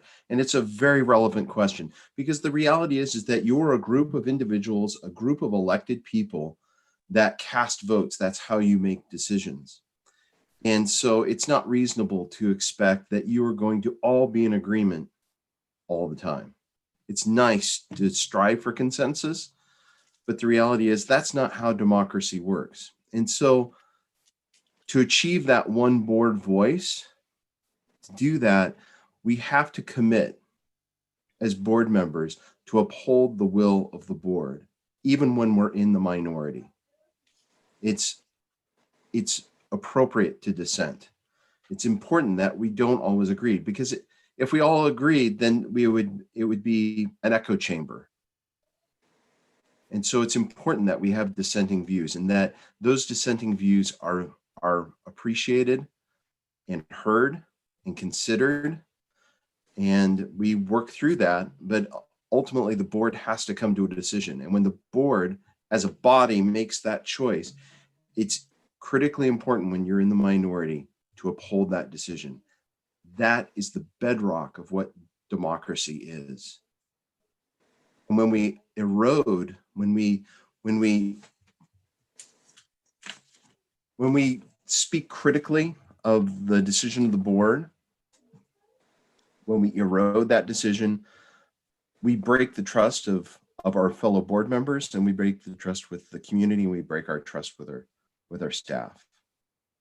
So Kathy, that for me as a board member and as a trainer, that's my answer. And I would invite Kristen to speak to that as well. Thank you.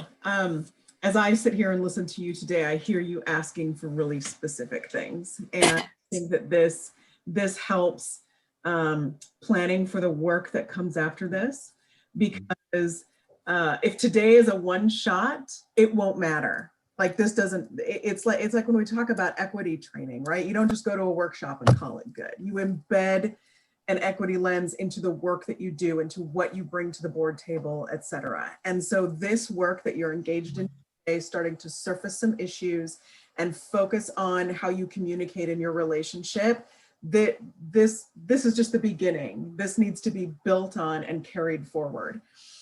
What I hear you asking for very specifically, maybe not in so many words, but you want to know what that one voice means. If you all come to the table with different perspectives, which is great, because if any board or any district only needed one perspective, then they would only need one board member. There is a reason that there are, 5 to 7 board members on every district. It's so you can inform each other and as Vince said, dissent and encourage each other and bring your own perspectives. And as Vince said, what you do with a decision after that is what's key.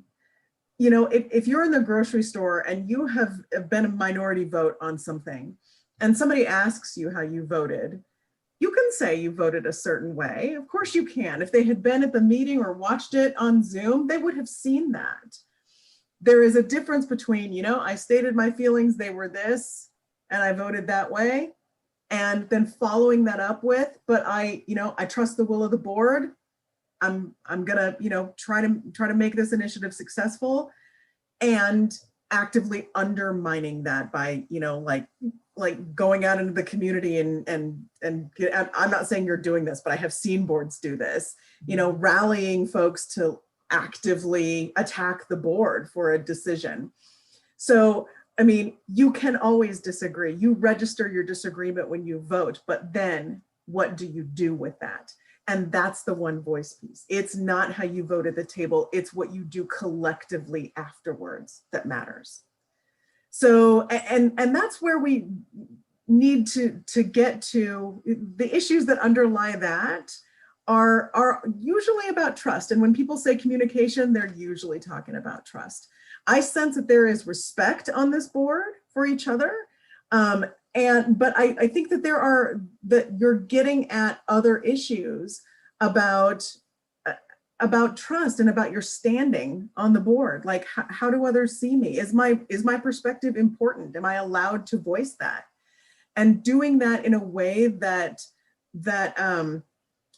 operates within the agreements that you have for each other. Like, Vince pulled up some of these about, group responsibility. There's probably there's stuff here on focusing on issues rather than personalities. There's probably some like respectful language, that kind of thing. Knowing that each of you are going to do that, even as you disagree, will get you to that place. And I guess my question to you is, do you know that you will all do that even as you disagree? And I'm not asking anybody to answer that right now. I'm asking you to keep that question in your head as we move forward. Kristen, can I say something? Of course. Now, what you are just described and what this policy, when I look deeply, it talks about accountability to myself as a board member, accountability to each other as board directors. So this is like inward looking accountability. If you can take this as a measurable thing, if I were to do a self-assessment, my own performance assessment, how do I rate in these areas? And if I were to do a 360-degree performance appraisal, how would my fellow board members rate me on this area? How would the superintendent give me the ratings in this area? How will the community rate me in this area? So I really think this on a daily, every board meeting, we can make this as a yardstick to measure ourselves and say, did I say something in a way that embarrassed somebody? Did I act in such a way that looked like I was not, my body language? So did I disagree, but I couldn't understand the other person's perspective? Did I privately bring it up with them and discuss that? So what you're referring to is very, very critical for building trust, is internal accountability, both towards myself and within each other. And my hope is, just like we have accountable performance appraisal, at some stage board self-assessment, if it kind of helps us measure these things, that would be way we can kind of keep ourselves accountable. That's my thought. It does, and I think Vince has got that to talk about. That's a All right. exciting. No, I'm not trying to cut you off. I'm just saying, like, it does, and it's a very, we're excited about the tool that we have, and it's a really good place to start for identifying specific needs. So so we'll make sure to talk about that. Thank you, Sasha. We definitely have slides for that. Yeah, could I jump in and just give one example too, of really the bond, the boundary change, and the implementation of the bond. As a group, you don't collectively come to that with all the same opinion. And even like in the boundary change vote, you had people who voted against it. But on the other side of that, there wasn't ever a wavering from this was the board's decision that I ever sensed anywhere, including some additional investments in buses and things like that. So, and in the bond process, when we were building up to the bond, there were people that didn't think we should go out for the bond and stood in that learning stance for a number of months, month after month after month, until they knew for sure that it was the right decision and then voted for it. So both of those, and people came at it with totally different perspectives, which also made the outcome better. And you stuck with it over time. Thank you, Christy, and all the comments around this. We're running short on time, so I'm going to jump forward in the discussion. I had a whole thing around norms and working agreements. That is work that the board can do down the road, but I want to stay on time, and we have some critical things that we want to touch on, and this board is definitely interested in tangible things to talk about. So I'm going to go ahead and move on. And Kristen, this is going to be you. Oh, and PowerPoint is not playing nice with me again. Here we go. So Kristen, can you just briefly touch on the research? Yeah. Ground us. And I'll be brief, but the reason that we go through this and that I bring this up is just so you know, OSBA is not making any of this up. And it's important for boards to know that. It's important for boards to know that there is a book of research out there on why school boards matter. And you've probably heard of the Lighthouse study. I mean, we'll talk about that for a minute, but that has been a question over time. Are school boards too distant from the classroom to really make a difference? The answer is no, you do make a difference. If you can go ahead and advance that, Vince. Thanks. So I'm borrowing this from Ivan Lorenzen and Bill McCaw, who are two researchers at the University of Montana. This is their slide, but it shows that, in the past 30 years, there's been some good research on boards and the difference that they make, and on governance and how you impact student achievement through the relationship with your leader, the superintendent, and all the way through the classroom, all the way through to students. You can go ahead and advance. And just for what I'm going to show you, I just want to show you. So I'm in a doctorate program right now. So this is my work, and I am studying boards in that doctorate program. And so this is my reference slide just for what I'm about to show you. So this is a tiny fraction segment of what is out there on boards, but I compiled some pieces and I wanted to show them to you, and I just wanted to give credit where credit is due. So these are my references. And go ahead and move forward, Vince. So just some general findings, and then I want to talk about the traits and characteristics of boards that have been shown to make a difference. This is in order of chronology, obviously, that when boards get politically motivated and there's turnover because of political motivation, either in the superintendent realm or the board realm, that impacts student achievement. When there is board bonding, both internally and externally, there's been some research on how do you collaborate as a team, and then how do you externally collaborate and reach out to your community. Those pieces impact student achievement. You knowing your roles, you engaging in professional development, and the personal agenda that you bring to the table, that impacts student achievement. And I mean, I think this is pretty intuitive, but conflict on the board that leads to just that unhealthy conflict that leads to dysfunction. I'm not talking about disagreement. I'm talking about actual conflict that leads to dysfunction is negatively correlated with district performance, and particularly on urban boards. And you are one of those. And go ahead, Vince. So what I did here is there's a lot of big studies that have concluded, what are the important realms that a board has to function well in order to positively impact student outcomes. And so I took a bunch of that literature and put it together, because you could look at different lists and it'd be like, well, which one, what does this mean? But Lighthouse being one of the seminal research pieces here that was done, that came out around the year 2000. There have been follow-ups to that. There was another list that came out of some research in 2013. And then the article that you read that I think Vince sent you came 2016. So some recent stuff.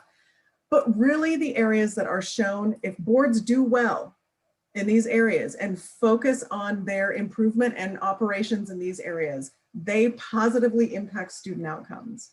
That's vision and goals. So it's about those clear expectations and having a clear vision for the district that you understand that you're brought in to create, and committing to those high expectations for students. Then there's climate and resources. That's about creating conditions for success. So that is, how do you fund your expectations? How do you provide professional development or the funding for professional development and the time for your staff that need to, do their own development in order to bring to kids what the research shows will work for students too. So that alignment and sustaining of those resources. Then data and monitoring, which is about that holding the system accountable piece that we talked about earlier. So monitoring that progress, knowing when corrective action is needed, being data savvy, knowing what is it that, how do you know that kids are doing okay? How do your teachers measure that? We're not just talking about the standardized test here, right? Because I don't think there's any school or district out there that would define themselves by what the SBAC says. And so, we look at some obvious things like, graduation, but also like some of the non-academic things like exclusionary discipline and attendance and, et cetera. But have you asked your superintendent and staff, how do you measure how kids are doing? And knowing what those things are. Learning together as a board team, that cohesive teaming piece. And that is not just you as a board, but that is with your superintendent as well. And sharing a strong belief and values about the system and all students. There is research that shows that just having a belief that all students can and will learn impacts student achievement, which means that when boards or board members don't believe that, that also negatively impacts student achievement. Building the public will, that stakeholder and community engagement piece, that's engaging the community, a collaborative relationship with your community and your staff, and then policy and accountability. How do you hold yourselves accountable, and what are you doing in the realm of policy? So there's all kinds of research that shows that, you can boil it down to these 6 areas of positive and good performance will positively impact student achievement. And then one more on this piece.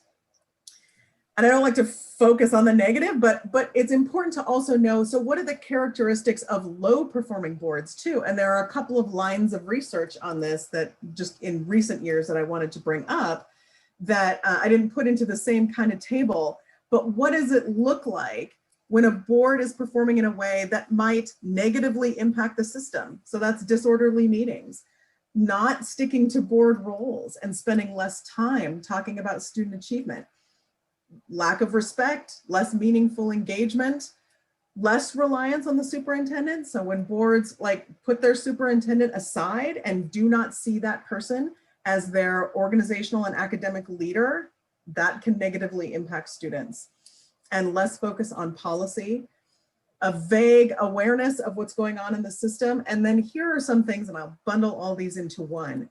But boards that refer to external pressures as the reason that things are going poorly tend to have more negative student outcomes. So, well, we can't control, you know, families, we can't control this, we can't control that, like all of this is there. And yes, there are certain things, you know, a school board cannot do all and be all for everyone, but putting blame on other systems tends to negatively impact student outcomes.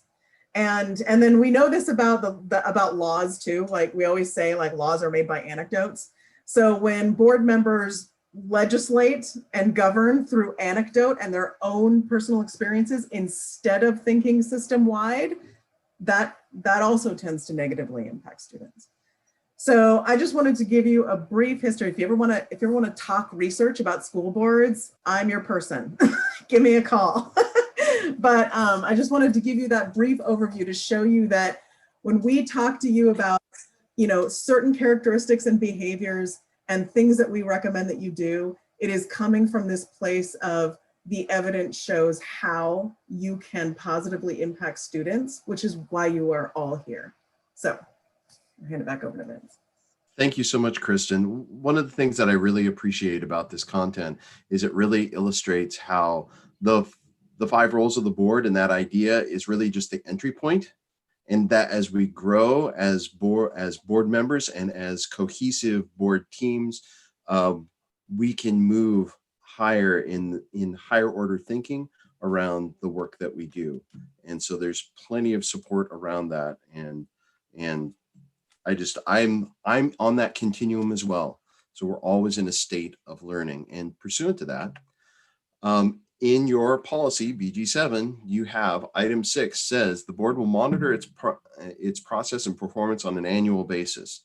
And that is very relevant. And Kristen, you said it earlier, if you know, Lord Kelvin and Peter Drucker speak to this. If you can't measure it, you can't improve or manage, you know, what you're doing. So we are very proud of our board self-assessment tool. It's very powerful. My board uses it, and it's been very effective for us. It is based on the research, and it's very illustrative of strengths and weaknesses that you may have. It's deployed online, so it's very easy to use. We use SurveyMonkey. Just go online and fill it out. It takes a little bit. You get a data report that you know looks like this, where green is good and red is bad and black is I don't know. And if the board uses this device over time, you can show progress in your skill growth and your growth in practices. And it really allows you to see if you're meeting your expectations. It allows you to answer these questions. It allows you to identify the strengths. This board has strengths, and you should be leveraging those strengths for children. And it you know, clearly shows where your opportunities for growth are at. And these are the domains. So this should resonate with what you've seen before. So you see these five standards that's divided into 5 standards that correspond to the 5 roles of the board. There are 22 benchmarks that are listed here. These are all topics that we have discussed today. And then under these are 69 individual indicator questions that feed upward and get rolled up into summary statistics that help you target what your needs are. And so when we deploy this, we do this 2 ways. There is the basic report that will give you data under the 5 roles of the board, or the 5 standards. But then we also provide a detailed service where we go ahead and do an analysis of the data, and then we do a facilitated discussion with you that includes goal setting for the board's development. I put a slide in to remind myself to pause for any questions about board self-assessment. Or any questions for Kristen and the research. Vincent, could you give us that where we can see everybody that way? I am Yes. a little hard of hearing when someone talks. I can't see their face. It's hard for me to understand. Sorry about mine. So I Any have a que- question, if that's okay, if no one else has. Please. We are already, roughly third month into this year, right?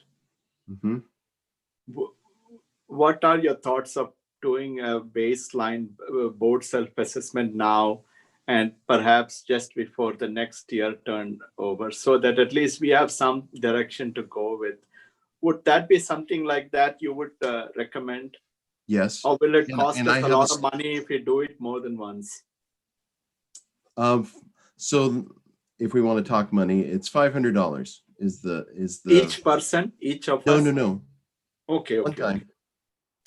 So we try to make it very, very approachable for districts, both large and small. So yeah, it's a modest cost when you think about the time. Oh, and yes. So I think we should do it. okay, so you'll see that I've laid out a development pathway, a set of content for you at the end that the board can consider, and board self-assessment is part of that. So, but we're at a point where we need to start thinking about where the board needs to start thinking about what it's going to do, and you're already pivoting to that. And so I want to move to this next exercise. If I can share my screen here. And it's like $500 for one time, or that includes first and the next one, or just like package you buy? It's each time we deploy the survey and then do the facilitated session, that's a $500 service. Thank you. So this is the perspective view that the board should have. And I need you to get out pencil and paper, and we're going to take 10 minutes. And what I want you to do is again, write about, what your end goal is in each of these areas, the progress that you'd like to see the board have in 6 months and in a year. And so that's, your relationship with each other. So the board to board relationship and your function as a board, your board superintendent relationship. We've highlighted that today, and the evidence shows it's very important. And then your board community relationship. And just to give you a sneak preview of how we're going to collect the information to help you here, I'll just advance the slide. This is how we're going to collect the data, just like I did earlier. I'm actually going to key your responses right into PowerPoint, and then what I'll do is I will share the file with the board, so you can have this information from yourselves. So I'm going to step back and I'm going to leave the prompt up, and I'm going to start a timer. So for each of these, your greatest goal, progress in 6 months, progress in a year. And I'm going to go for 5 minutes. If we need more time, then we can come back and we can go a little bit longer. So time starting now.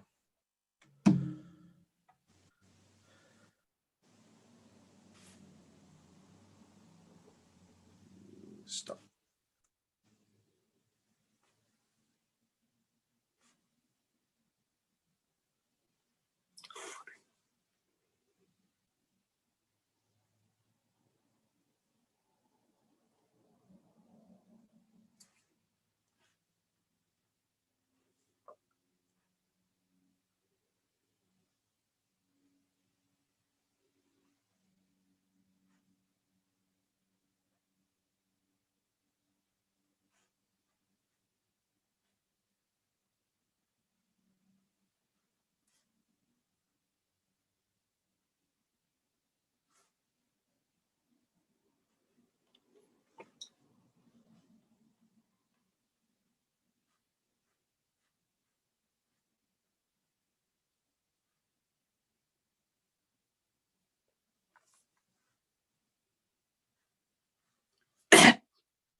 So we're coming up on 5 minutes. I see that people are still writing, so I'm happy to add a little more time.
So I'm just going to let you go 1 more minute, and then we'll come on back.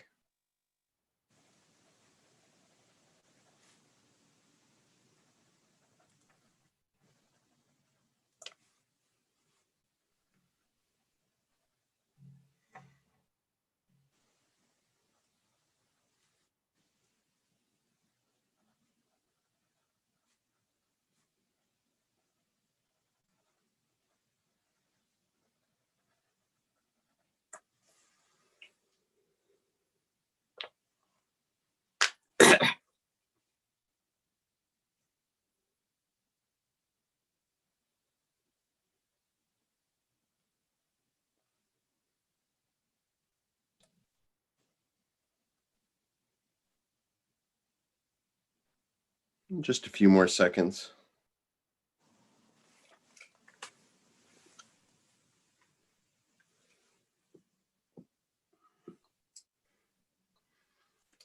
And why don't we come on back? And I will advance the slide here and pop out.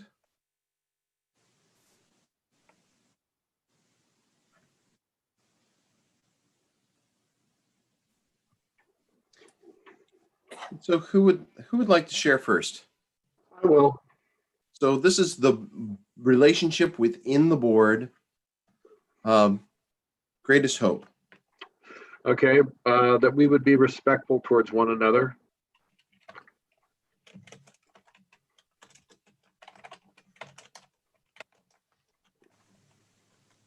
Okay. And in 6 months that we would have on it, what I referred to as honest chatting. Chatting would be in quotes. Okay. Not necessarily discussion, but we could just talk to each other. Yeah. And then progress in a year would be safe disrespect or safe disagreement. I really like that term, Paul. Safe disagreement. Okay. I may borrow that. You may. It fits with my opinion of OSBA people, so it's okay. You could just flat out steal it.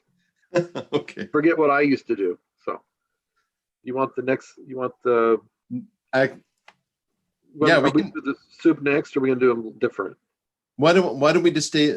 Well, yeah, let's go ahead and do one at a time. So I'm not going between slides. Okay, no So problem. who else? A board relationship. Who else would like to share? I'll go because Paul said different words, but exactly what I wanted to say. Our board meetings are not a safe place, and I would like them to be a safe place so that we can focus on our reason for being there, which is our kids and our families. Great. Progress in 6 months?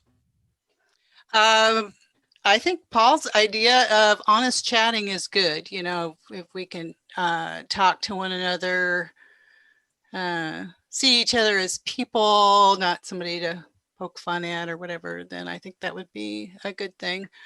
I'm not sure what that looks like exactly. And safe disagreement, absolutely. Great. Thank you, Paul. You did a great job.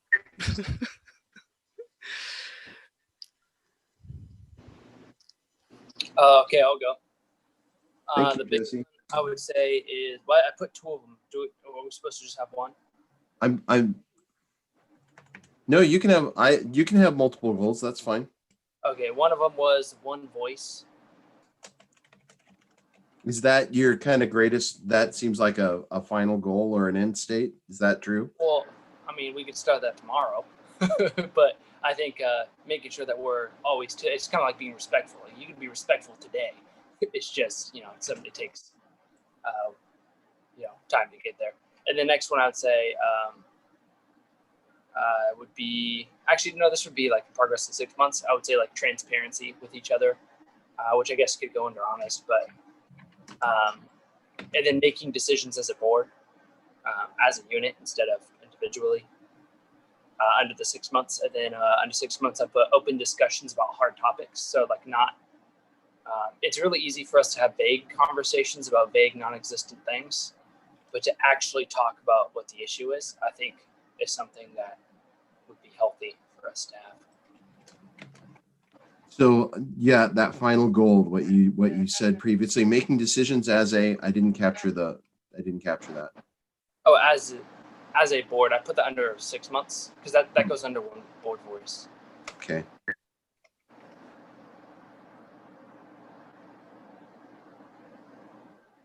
And then 1 year, I would assume that would mean that we would know a little bit better about what our roles are and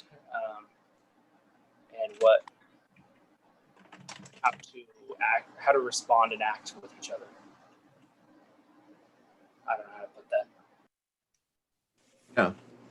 Roles as individual board members, understanding of Individually and as a board. Like we wouldn't have to have this conversation again. Well, I mean, to this depth.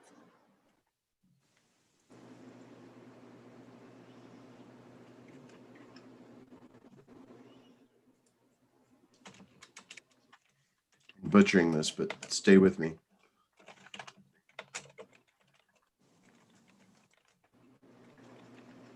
There we go. Understanding of roles as individual board members and as a body.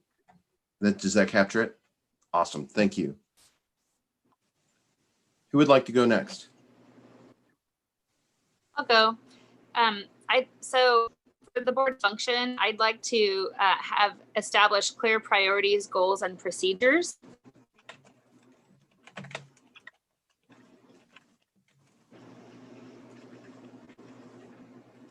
Great. 6 months? In the 6 months, in the 6 months, I'm hopeful that we could have a few meetings to outline that.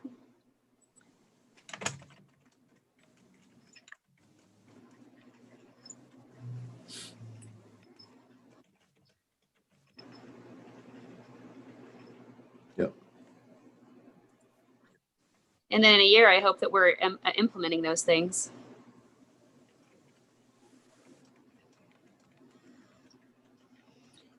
And then I also have one more when you're finished typing. Okay, I'm ready. I'd like for board members in the relationship aspect to be listening with intent to hear and not intent to assume or manifest something that's not being said.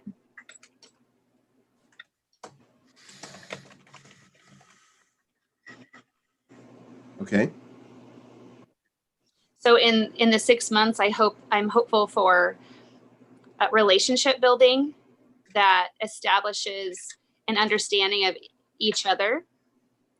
And in 6 months, have effective relationships so we can be real partners.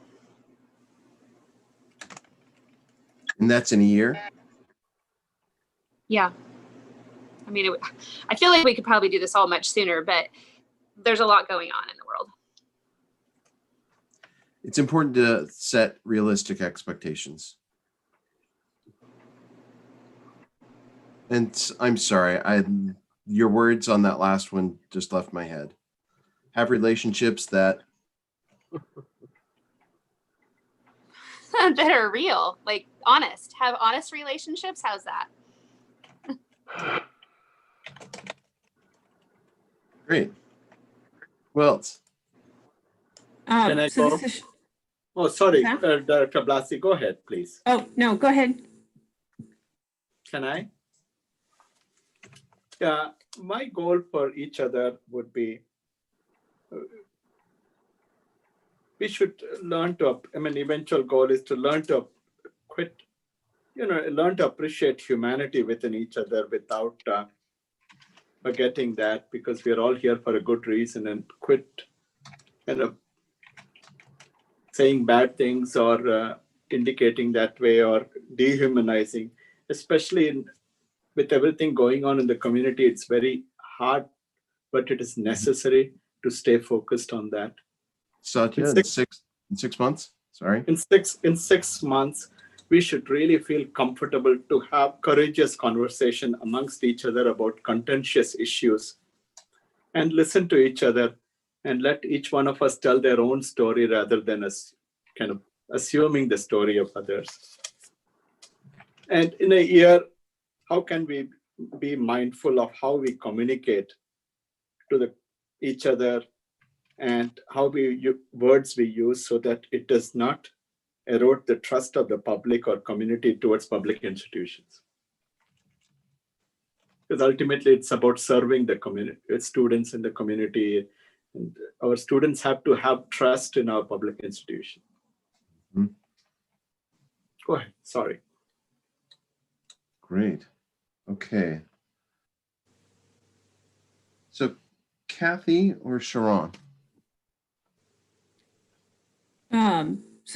So this is Sharon. I really like what Danielle said about, priorities and goals. And I think if we were in a different place as a board right now, my input would be more focused on that.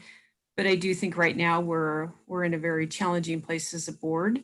And so I think right now for me, my greatest hope and goal for board relationships is that, and I'll be frank, and I know that's why some of these other comments are coming up, is about that frankness, but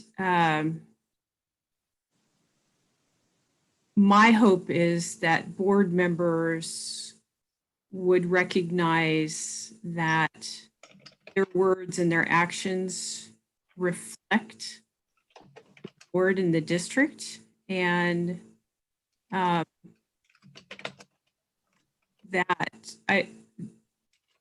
that board members would think about the impact to our students before they say and they do things, they post things, they do things in board meetings.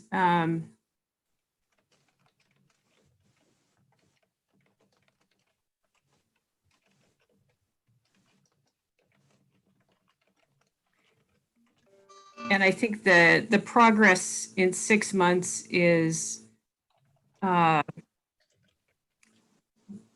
board members, and myself included, because I'm hearing the feedback about what gets said in board meetings, is that we are self-analyzing our words and our actions.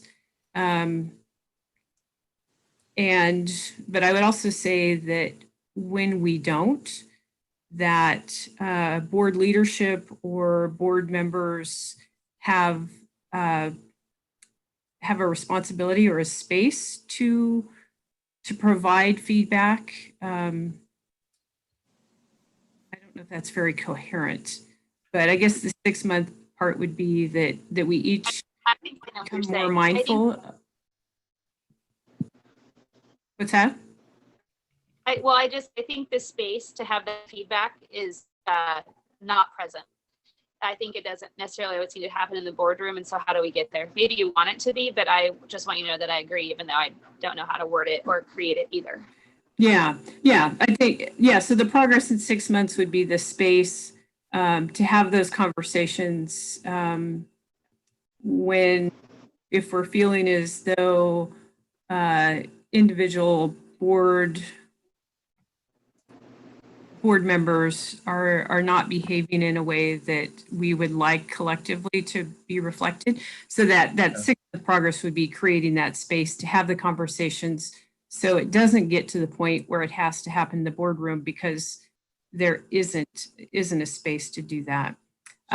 Rest in a year, I would hope that we would that some of I guess some of the things that have plagued us the last several months are no longer commonplace on our board. Oh, okay. That we're that a year from now, we're not doing and saying things that reflect poorly on the board as a whole in the district.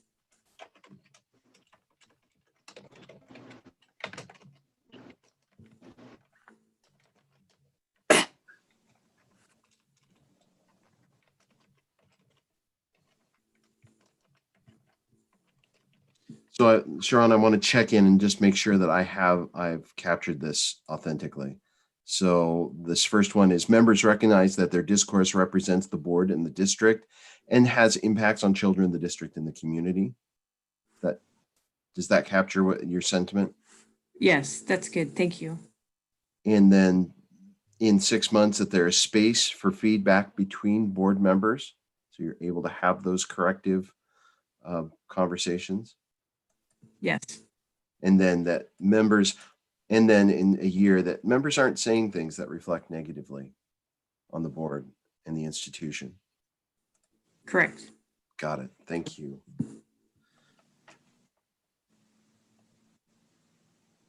And then I have Director Goss, Kathy Goss. I'm getting there. So as usual, I looked at this a little bit differently. And I did concentrate on respect. And I took the first column that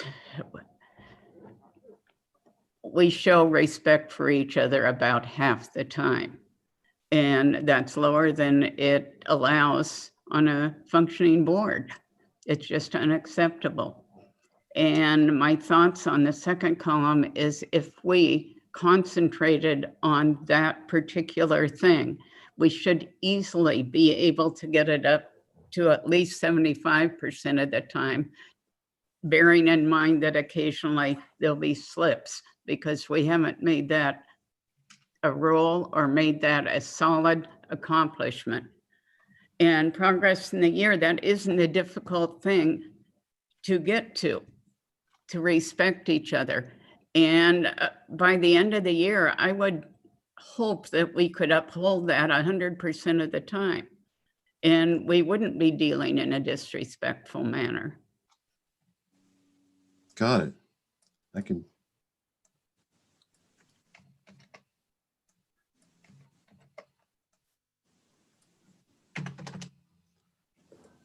Wonderful. So in the interest of time, we had 3 channels here, but we're coming up on time. I would actually skip this if it wasn't so important. So I think it's important that the board and the superintendent have this discussion here and just, so can I get feedback from board members on the board and superintendent relationship? And then what I'm going to do is I will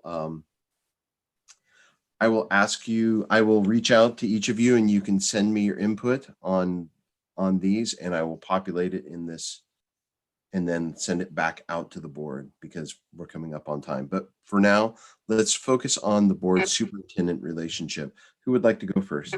I can go first. It'll be short. Confidence restored, trust but verify, trust without thought.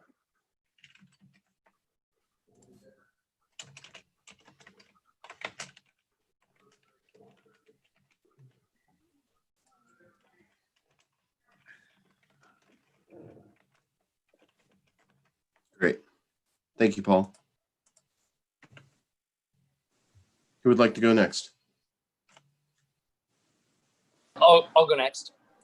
One is that she's giving clear expectations, I guess would be it. So just clear expectations.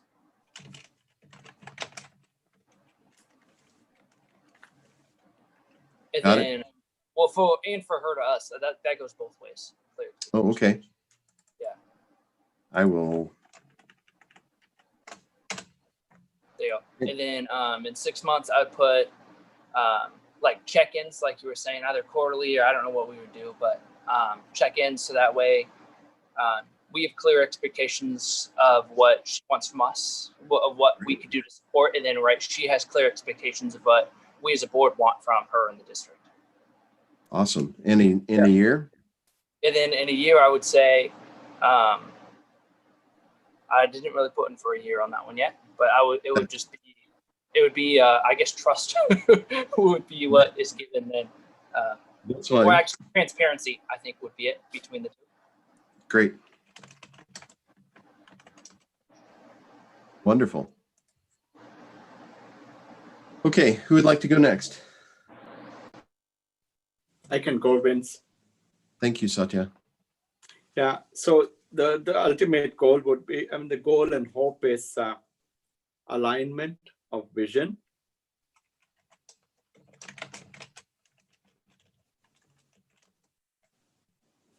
And 6 months, so that there is mutual understanding, so that I don't assume what our superintendent is thinking, nor I want superintendent to assume what I'm thinking, so that feel free to clarify. And how will it look like in a year? We both can be the messenger for communicating to the community or within the district the same aligned vision, so that we are able to communicate, preferably in one line, what the vision is. And that could be one place where we all can help, vertically, horizontally, every other way.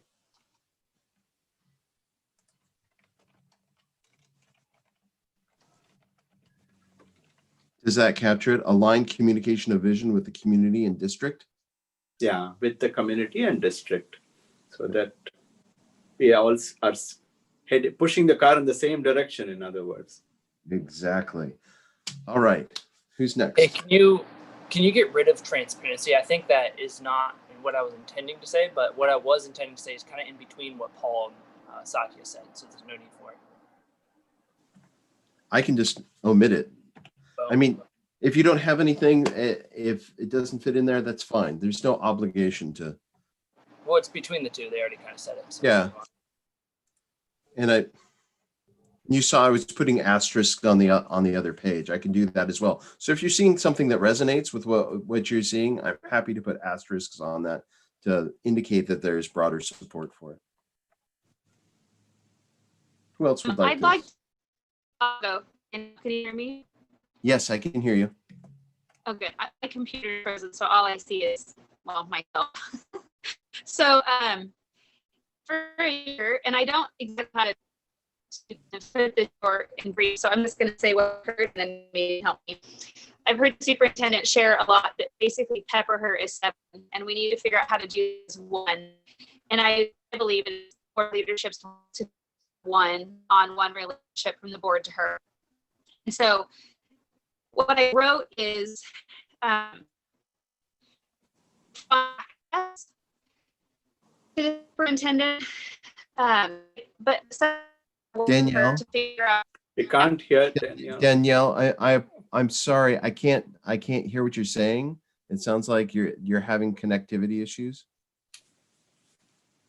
So Danielle, once you figure out your technology, and we'll come back to you. So who else would like to go? I can go. Thank you, Kathy. So my greatest hope or goal is that some of us on our board have great communication with the superintendent and great trust has been built and do well. Others do not. And my greatest hope is that we could bring that up to 100% of the board, being very supportive of the superintendent and feeling strong about that. Progress in 6 months, I would hope we get much farther over the 50%, maybe 75%, And by the end of the year, we will have a solid foundation to move forward.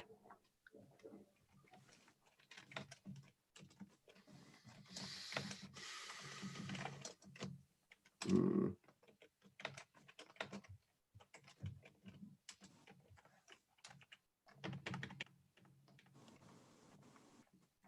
A more accurate percentage would be 71.428%. That's 5 out of 7. Thank you. And I will finish mine by saying we don't need to correct everyone in our, I'm just embarrassed now. Okay, that's fair. I appreciate the math humor though. Okay. Thank you, Jesse.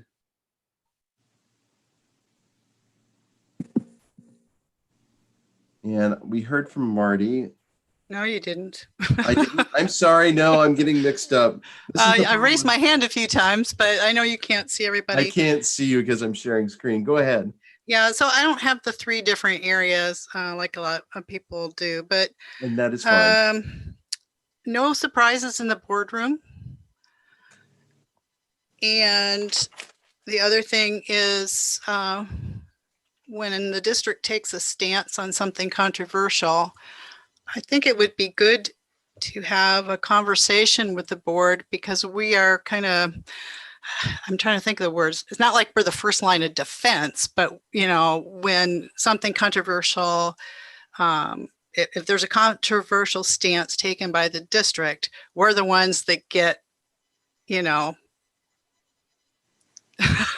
I'm sorry, my brain's not working, but we're answering to these people who are like, why are we doing this? Why, and I think it'd be really good to have an honest, open conversation between the board and the superintendent on stances and whether they're good, bad, or indifferent, and how we approach that with the public. I hope that made sense. So, I mean, I think no surprises in the boardroom really captures that. So yeah, making sure that something's coming down the pike. Yeah, that's okay. I want to rotate back to Danielle. Can you hear me? I think I can hear you. Okay. I sent Marty a text. Can you read it? Oh, yes, I did get it. Do you want me to read it for you, Danielle? Yes, I'm sorry. We have a bad weather thing happening at my. It's okay. Technology happens. Okay, so first she said, I'd like to work on a process, or I'd like to work a process out with the superintendent so board leadership is supporting the board in communication and access to the superintendent in a way that she's comfortable with, so we're not overwhelming her as 7, but as 1. Okay, so that's more like streamline board communication with superintendent. Yeah, and I think that's probably which is kind of like what I tried to do with the Q when I was chair last year, was to have the conversations directly with her, myself, bringing all the questions, concerns, and information people wanted together, and then we prioritized and sent it out. Through board leadership. And then 6 months, she's got clear, procedure, defined, and active, and 1 year acting through procedure.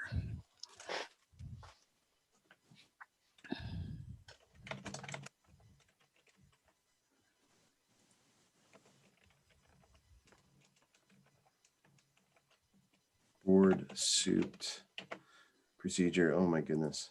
I'm trying to go too fast here. Active and then. You want me to read the last one again? And then yes, please. It's something related to this though. Yes. Right. 1 year acting through procedure.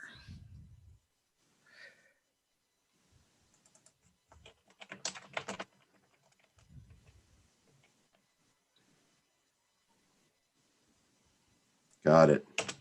And that would be it. Thank you. Sharon, did we hear from you? No, not yet, but I have one. Thank you. Okay. Thank you.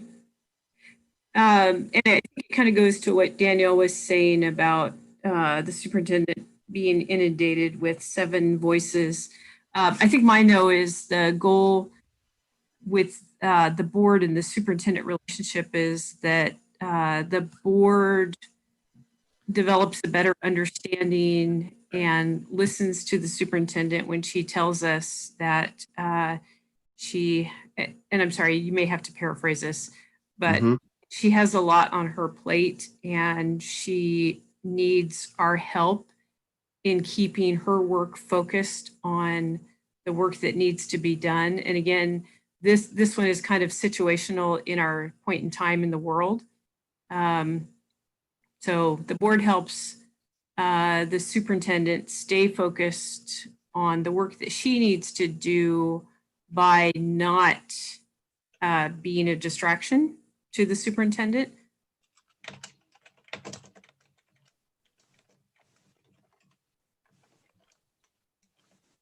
And then I think progress in 6 months would be that we could do a self-reflection and maybe get feedback from the superintendent on whether or not we're better supporting her in the work that she needs to stay focused on. Yep. And then I guess in a year that we would just be able to self-regulate that, and the superintendent would have to remind us that that she needs to focus on some very, very, very big issues. And I suspect we'll still be a year from now, we might still be in, whether we're returning to school or whatever it might be. But we'll be able to self-regulate that a year from now. So thank you all Sorry.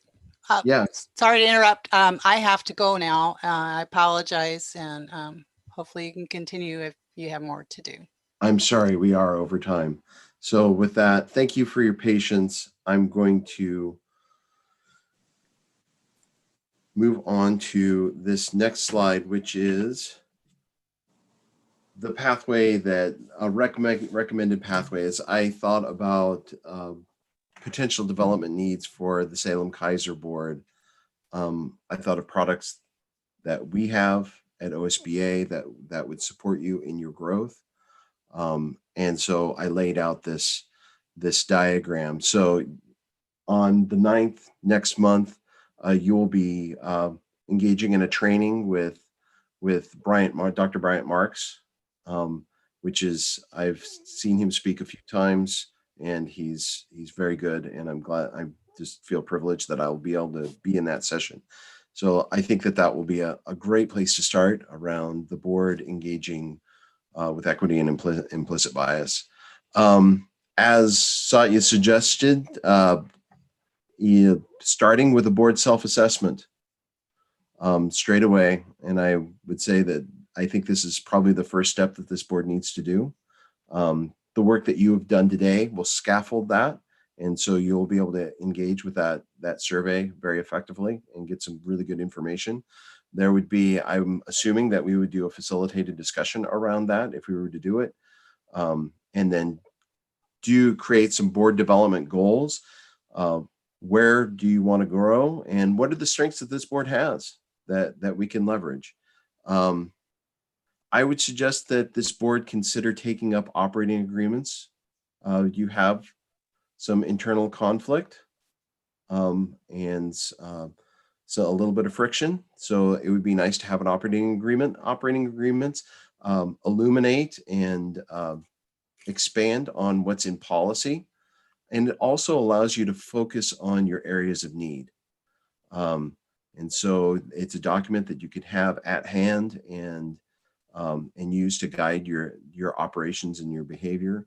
I would suggest doing that also with the superintendent as well. So having a board superintendent operating agreement. And OSBA, we have example documents, and we also do facilitated processes in going through that.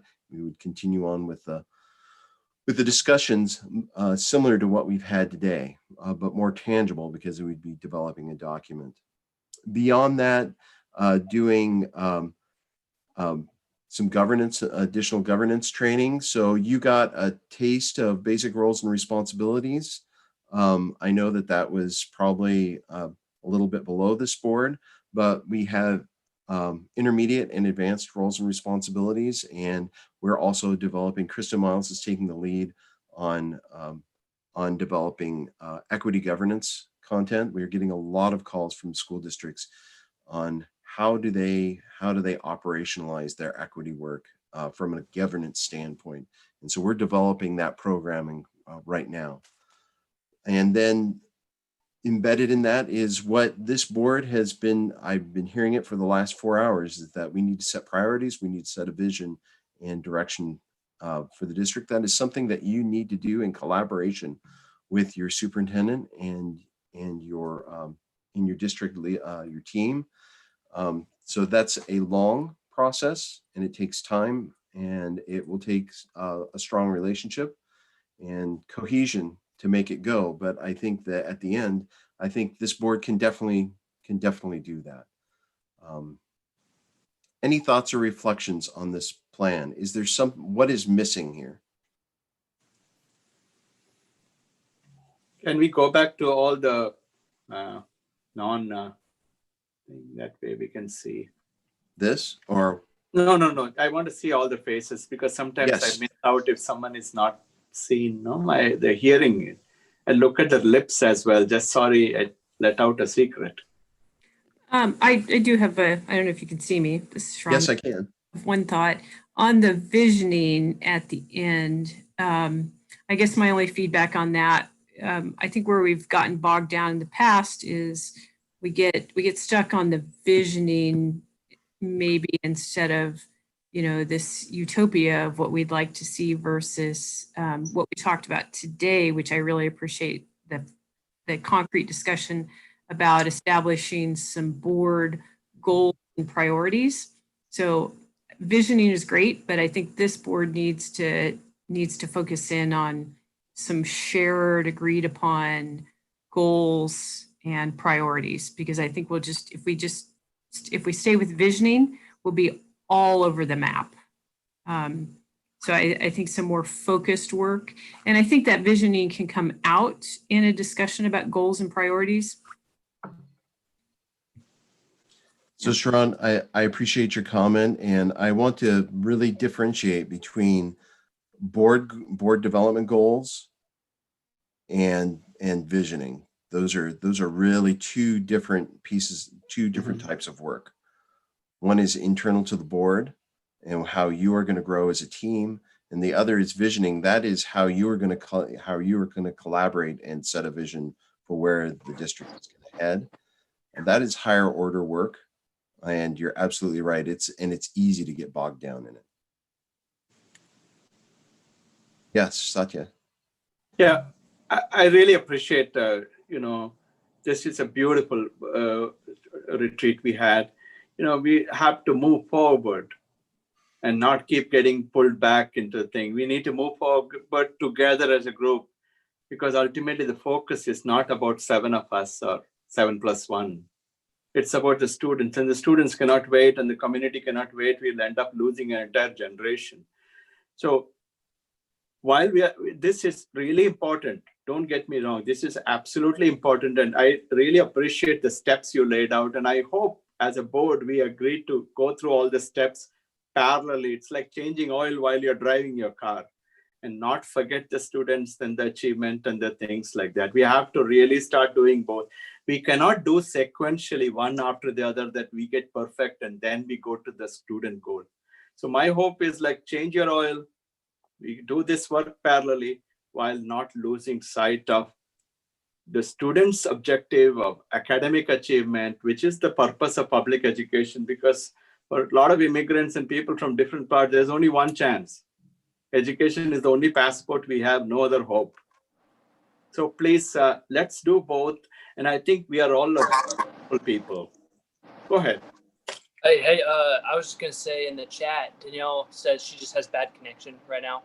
but she's saying that she said, I think we need to find a pathway to expectations with the superintendent. And she said maybe that's a focus on the review process So, as like one of the first priorities there. so I can embed, if the board chooses to go ahead and do a self-assessment with OSBA, I can embed a presentation on superintendent evaluation, and that will give you a framework for setting expectations and starting that dialogue and that rhythmic process of meeting and checking in with your superintendent and having that communication. Thank you. Yeah, and then do you guys have set? I was just looking at the chat with Sharon and Danielle and I as we were talking. But do you have models already set with OSBA for how to check in with the superintendent regularly? Yeah. Yes, we do. Is that something you could send to us? Yes, it is. I will definitely send it to you. Thank you. All right. Is there anything else? Anybody else? Because we need to wind this meeting down and we need to close. Yes. So, Yeah, I just not want hearing to say, go ahead, Vincent. well, I was just going to say on behalf of Kristen and myself and the rest of the board development team at OSBA, I just want to express my appreciation for the opportunity to work with your board and for the hard work that you folks have done today. This was not an easy program to get through. There was a lot of reflection. So thank you very much for this time. I think we have kind of run out of time. Jesse, go ahead. You want to say something? Oh yeah, quick? just real quick. Yeah, Danielle was asking how we can expedite making the review happen. Does it take an action item at the board meeting? What do we need to do to get it started, just to make sure it's quick? That way we can get it done sooner than later. Christy, do you want to say, does it need a new contract with OSBA or it can be part of? Yeah, we can figure that out easily on the side. Yeah. And you're talking about board self-assessment? Is that? Yeah, the board self-assessment, yeah. So All right. we can move very swiftly on that. Yeah, I really want to say thank you, guys. I mean, I really appreciate Superintendent Perry, all our board, and the leadership who stayed with this. This is beautiful. All of you are wonderful people. All of you, I mean, I learned so much about each one of you today. Never I had even imagined that. I'm so lucky to be with all of you. You guys have taught me so much, and we are going to learn from each other, and we are going to do beautiful jobs. You're going to build back and make it much better. Let's move forward together. I see no reason why anyone is not committed to that goal. That's the bottom line. Doesn't matter what hurricanes we are in the middle of. All of us are keeping our eyes on the book. Our entire focus is student and student success. And I really appreciate all of you. Thank you very much. And one word hang in there. before Don't we go. leave. Just show up.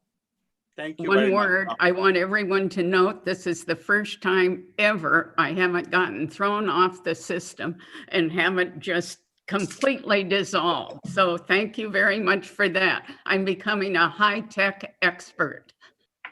Good job, Kathy. Way to go, Kathy Goss. The meeting is adjourned. Bye. Thank you, everyone. Bye-bye.